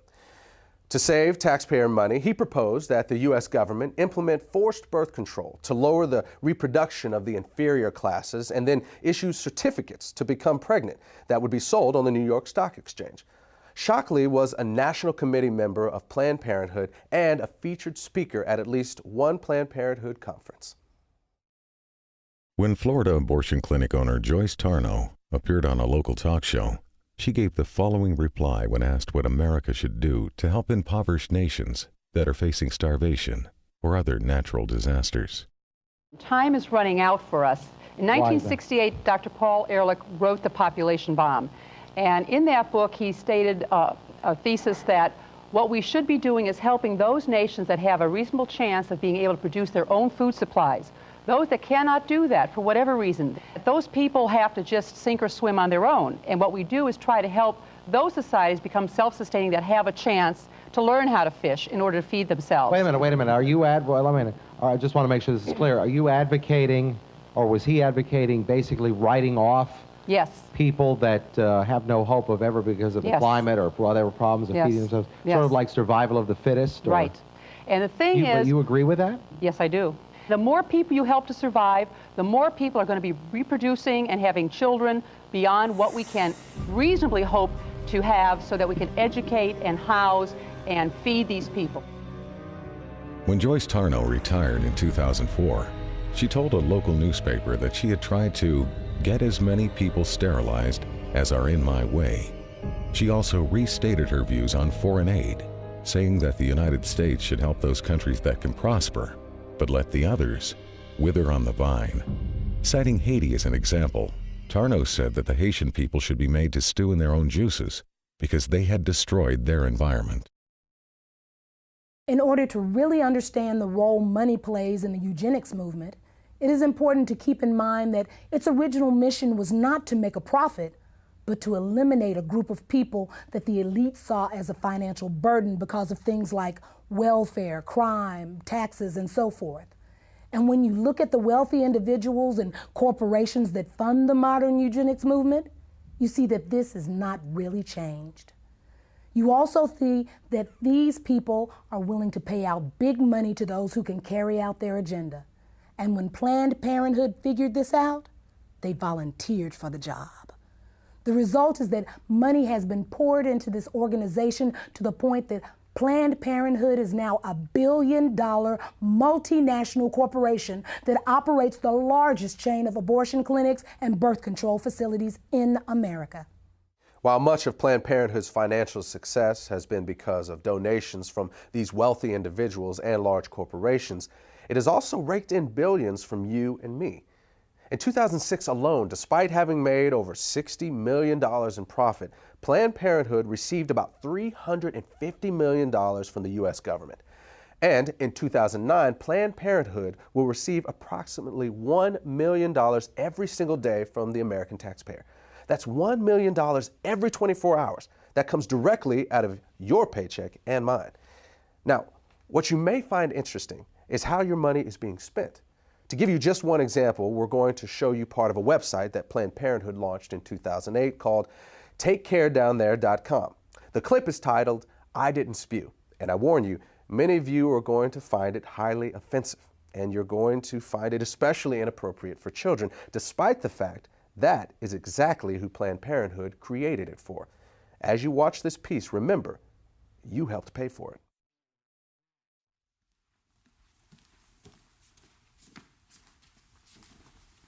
Whoa, Guy, Where's the prophylactic? What do you mean? Look, oral sex is still sex, okay? If it's unprotected, you gotta reject it. What? What? But I didn't even spew. Guys, doesn't matter. Look, if you're having sex or you're getting some blowjays or whatever, you need to use a condom. Because you could catch a sexually transmitted infection, even if you don't spew.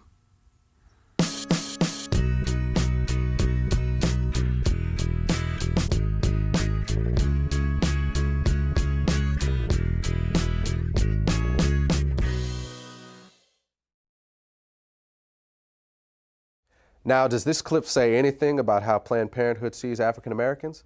You'll have to judge that for yourself. But there's no doubt that if this same video had been made by a bunch of white supremacists or the Ku Klux Klan or some neo-Nazi group, we would all understand the symbolic message behind it. In 2007, Live Action Films of California conducted an undercover investigation of Planned Parenthood offices in several states. Under the direction of the organization's president, Lila Rose, the goal of the project was to determine whether Planned Parenthood officials would accept financial donations on the condition that the money would only be used to eliminate African Americans. The following clips are from the actual recordings of those conversations. When I underwrite abortion, does that apply to minorities too? If you specifically want it to underwrite an abortion for a minority person, you can target it that way. You can specify that that's how you want it spent. Okay, yeah, because there's definitely way too many black people in Ohio, so I'm just trying to do my part. Okay, whatever. Well, blacks especially need abortions too, so that's what I'm trying to do. Well, for whatever reason, we'll accept the money. So the abortion could be, you know, I could give money specifically for a black baby. That'd be the purpose. Yeah, absolutely. If you wanted to designate that you wanted your gift to be used to help an African-American woman in need, then we would certainly make sure that that gift was earmarked specifically for that purpose. Great, because I really face trouble with affirmative action, and I don't want my kids being disadvantaged, you know, against black kids. I just had a baby. I want to put it in his name, you know. You know, so that's definitely possible. Oh, always. So would it be possible for me to donate that money specifically for these minority groups so that they could have access to abortions? Yes, it would be. Wonderful. And could I specify that abortion be done, or those abortions be done for a particular minority group, or how does that work? If you wish, you can. Okay. So for example, the black community in Tulsa, because I have connections with that, would it be possible to give the money specifically for that? You sure can. Wonderful. Great. So can I give you my credit card number? Yes. Wonderful. Just one more thing. The abortions will be done specifically for the black community abortions. I will mark it in such a way that definitely it will. Oh, great. On a black baby. Yes. Thank you. Great. The exact amount we charge right now is $450 for an abortion. Okay, $450. And we can definitely designate it for an African American. Wonderful. Yeah. Okay, and if I wanted to make to fund, because you know this is a if I wanted to help fund multiple abortions, could you also specify that this could be done for a specific group? Well, I'm really excited, you know, because I really face trouble with affirmative action. I don't want my kids to be disadvantaged, you know, against blacks in college, and the less blacks out there, the better. So. Yeah, it's a strange time for sure. Yeah. So, okay. Well, thank you very much, Jeremy. And if you have any questions, please feel free to give me a call. My extension is 304. When this material was released to the public, Planned Parenthood's defense was to claim that the employees who made these statements were not reflecting the organization's corporate position. But in 1986, Planned Parenthood's national president, Faye Wattleton, made the following statement during an interview on CNN. As a matter of fact, Mr. Dorn, and if I may finish, we have received contributions from people who want to support us because they want all welfare mothers and all black women to stop having children.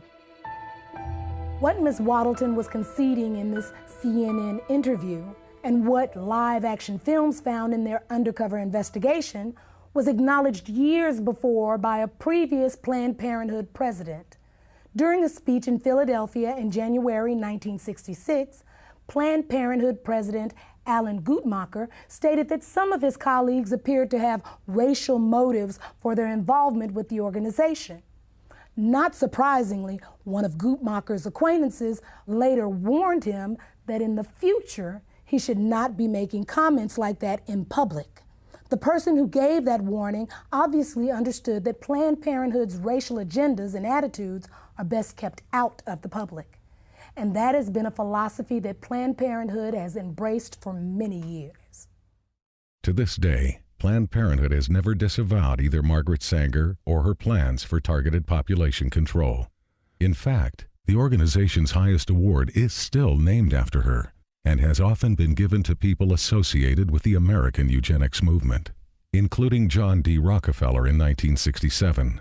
Then, in 2009, the award was given to Hillary Clinton, who said in her acceptance speech that she was in awe of Margaret Sanger and admired her vision. She also announced that the U.S. government was increasing its funding for United Nations family planning programs by 130%.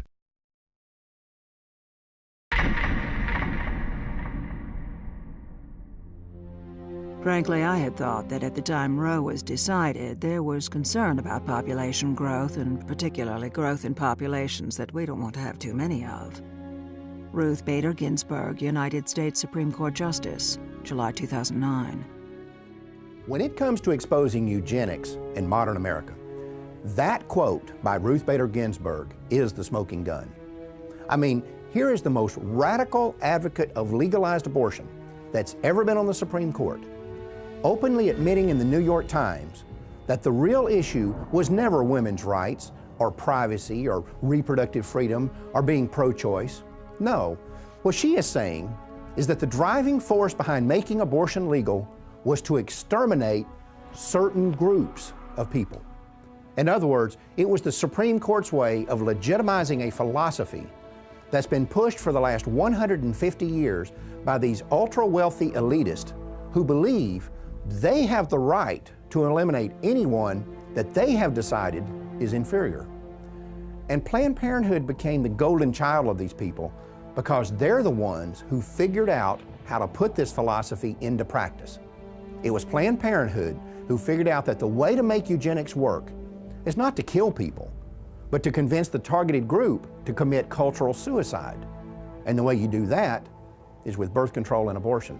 And Planned Parenthood has been successful at this because, unlike other eugenics organizations, they have always been able to keep their agenda hidden, not only from the public, but often from their own people. I mean, there are Planned Parenthood employees and volunteers all over this country who I'm convinced have no idea what they're actually mixed up in. But when Ruth Bader Ginsburg said what she said in July of 2009, she let the cat out of the bag.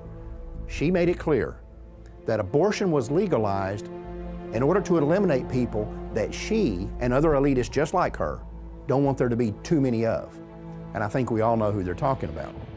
The fact is, when you actually sit down and research this issue, what you come to see is that if blacks had never been stolen out of Africa and brought here in chains, there would never have been a eugenics movement in the first place. There would never have been government sterilization boards. No one would have ever suggested putting birth control chemicals in the water supply. No one would have ever called for the legalization of abortion. And you would have never heard the terms population control and family planning. I mean, any way you cut it, if slavery had never existed, Planned Parenthood would not exist today. In January of 2010, the state of Pennsylvania issued a report showing that even though less than 11% of its female population is black, they account for over 40% of the abortions performed in the state. Then, on February 14, 2010, Planned Parenthood opened a new abortion clinic in a section of Portland, Oregon that has a white population of under 2%. That facility is located on Martin Luther King Boulevard. Meanwhile, in Houston, Texas, Planned Parenthood is building the largest freestanding abortion clinic in the United States. Scheduled to open in April of 2010, this massive facility is being built in the middle of 4 neighborhoods whose residents are overwhelmingly Black and Hispanic. We need to remember that over 60 years ago, a man who could today be called the father of modern-day eugenics proposed that population control clinics be concentrated in minority neighborhoods. And now today, the vast majority of Planned Parenthood clinics are located in our neighborhoods. Are we really so naive to believe that this is all a coincidence? We all know that drugs, alcohol, and tobacco are devastating, especially in the Black community. We know that the big corporations target us with the ads and the marketing campaigns. And yet, we don't notice that Planned Parenthood is doing the very same thing? We need to pay attention to the fact that in the 1960s, when we as African Americans began to demand our civil rights, for the first time in American history, there began a widespread cry in our government for legalized abortion. Was that coincidence too? Or could it be that when we said we would no longer sit on the back of the bus, a place was being reserved for us down at the abortion clinic? For most people, it may be hard to conceive that the ethnic cleansing going on today through legal abortion began with the fear of freed slaves. But as you have seen, that is exactly what happened. When colonization failed, Charles Darwin and Francis Galton were there to tell the world that people of African descent were just one small step above the ape. And white elitists embraced that philosophy, not because they had studied it and found it to be true, but because it gave them the permission they needed to wipe us out. And that launched a chain of events that quickly took on a life of its own. Every time one eugenics strategy failed, another was invented to take its place.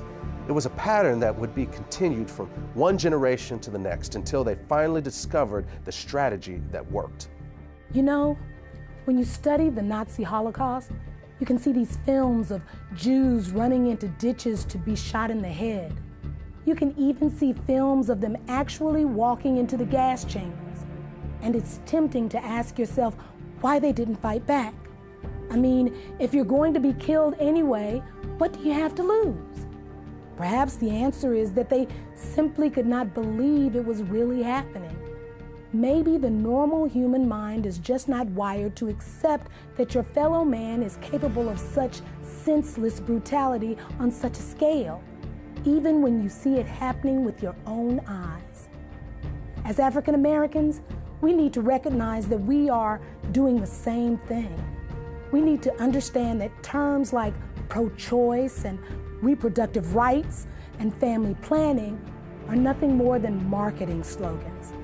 They're just code words that organizations like Planned Parenthood use to hide the fact that we're voluntarily submitting to the will of those who have been trying to exterminate us since the day slavery ended.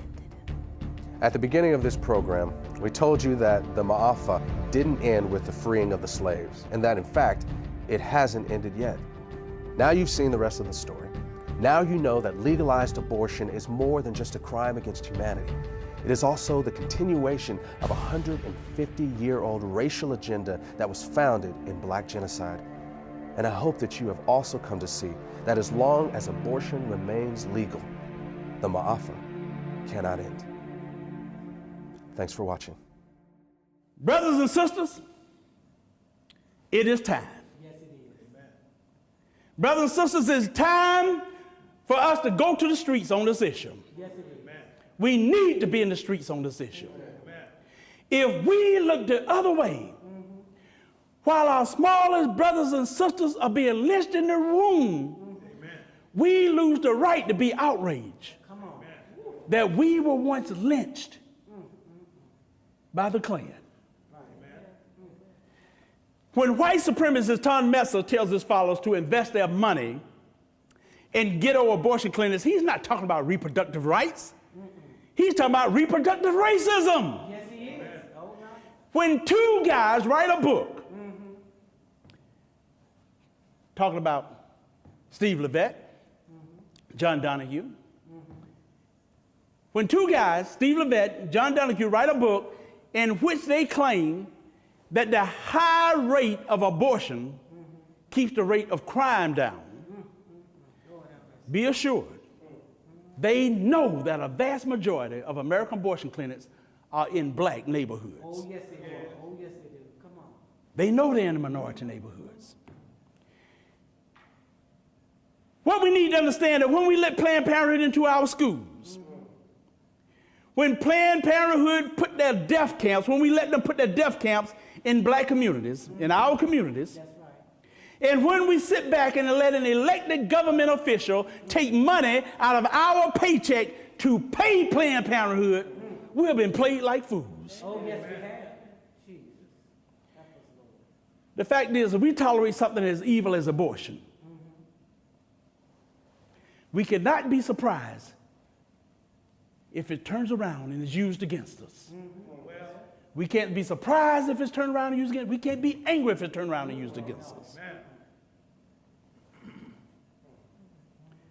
Notice for sure, as long as abortion is legal, in America, we'll never be able to stop it being used to commit black genocide. That's right. Amen. We'll never be able to use it as a weapon for what I call the Maafa. The fact is, if we tolerate something as evil as abortion, we cannot be surprised and angry when it's turned against us. Said that one, didn't I? You know it's easy, you know it was easy to spot the enemy when he was a redneck, toothless redneck. Probably spent about 3 years trying to get past the 4th grade. But today, our enemy don't wear white hoods. No, they don't. Come on, man. Today, our enemies wear a white lab coat. Yes, with a stethoscope around his neck. Yes. And what gets really aggravating sometimes, like a pimp, sometimes he's black. Come on. And this is not about political parties either, because there's a reason I'm an independent. Both the Republican Party and Democratic Party have been in bed with Jezebel and the eugenics business for more years than you and I have been alive. Come on, that's right. I will also tell you this, every time we vote for politicians who tell us they are pro-choice, it's like we're spitting on the graves of our ancestors. Our ancestors did not break the chains of slavery. No, they did. They didn't escape the plantations and the cotton field just so we could actually then take power and give it to political people who are there to wipe us out. Jesus. That's right. Amen.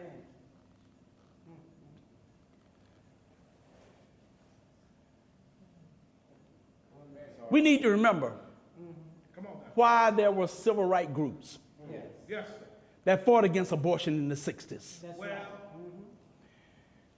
We need to understand what it was that Harold Crawford and Irma Carver Craven was talking about. Long before abortion became legal in this nation, when they stood up and they noted there's a real connection between poverty, abortion, and genocide. Oh, yes. They understood it. Oh, yes, they did. Amen. Folks,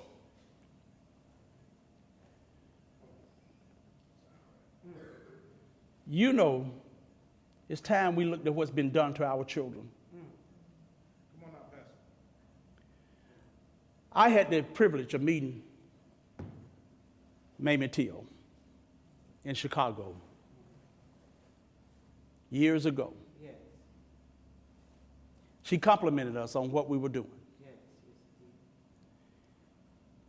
And my heart was really moved sitting next to her and having this lady look me in the eye and tell me that. Because you remember Emmett Till, and we have to remember what happened. Yes. When he was beaten and bludgeoned so bad that most of the time people say, whoa, there's got to be a closed casket. His mother decided, no. She demanded an open casket because she wanted the world to see what they had done to her baby. That's right. Amen. That's right. And it's time we now look and not look away and look what has been done to our children in the womb. Yes, yes, yes. It's womb lynching. Yes, it is. Yes, it is. Yes, it is. Come on now. Now, the point is not that killing a black child is worse than killing a white child. It's not. Regardless of the victim's skin color, That's right. eye color, That's right. or hair color, Come on now. legalized abortion is a crime against all humanity. Amen. Amen. That's Every right. one of us. But it's also, it's like a loaded gun aimed right between our eyes. Jesus. And every time we walk into a voting booth, Oh, yeah. Come on. and we help elect a politician who says he's pro-choice, by pulling that lever, every time we pull that lever for a pro-choice, we pull the trigger on that loaded gun. Jesus. Woo. Come on now. You say so. And a child dies. Oh, Lord. Amen. Yes. It's all right. Come on now. That's true regardless of what party they're in. That's right. Amen. It's true regardless of what office they're running for. That's right. Amen. You and I know there's a lot of pro-choice politicians. They will concede. They'll say, oh, well, yes, we know that abortion is the taking of a human life. They'll admit that. And then they turn around right around and say, but it should be legal. Yes. Well, And I have to wonder, why? No, in fact, I don't have to remember why. I just wonder how many Come on. How many? of these politicians who know that abortion is mass murder tolerate it because they think the right people are being murdered. well, Jesus. Now, I don't know the answer to that question. But I do know this. I know that if the Klan, with or without their hoods, Come on. were to open up a whole chain of abortion clinics, Right. and they were to concentrate them in the black communities, we would be smart enough to know what's going down. Yes. Amen. Yes. Amen. Amen. But I'm telling y'all something, brothers and sisters. We should be smart enough to know what's going down now when Planned Parenthood and these other abortion businesses do the same thing. Do this exact same thing. That's right. The time has come for us to wake up. Yes. The time has come for us to realize that we, our people, are no longer being illegally lynched one or two at a time at the end of a dirt road. It's time for us to realize that our people are being womb lynched. Yes. Yes. Yes. It is time to realize they are being legally ripped to shreds by millions in air-conditioned rooms with sweet, soft elevator music playing in the background. It is time for us to realize that we are in a war. We're in a war that if we don't become involved and we try to look the other way, it's going to wipe us out. It's called black genocide. It's time that we realize we have found the weapon of mass destruction, and the weapon of mass destruction is the suction machine in Planned Parenthood. Come on. That's right. Amen. That's right. Amen. That's true. Knowing what we know now, Yes. we can no longer look the other way. To end this Maafa in the 21st century, we as a people will have to do something. To do nothing is not an option.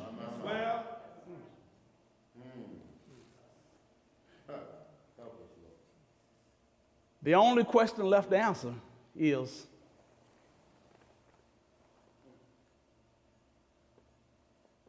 what are we going to do about it?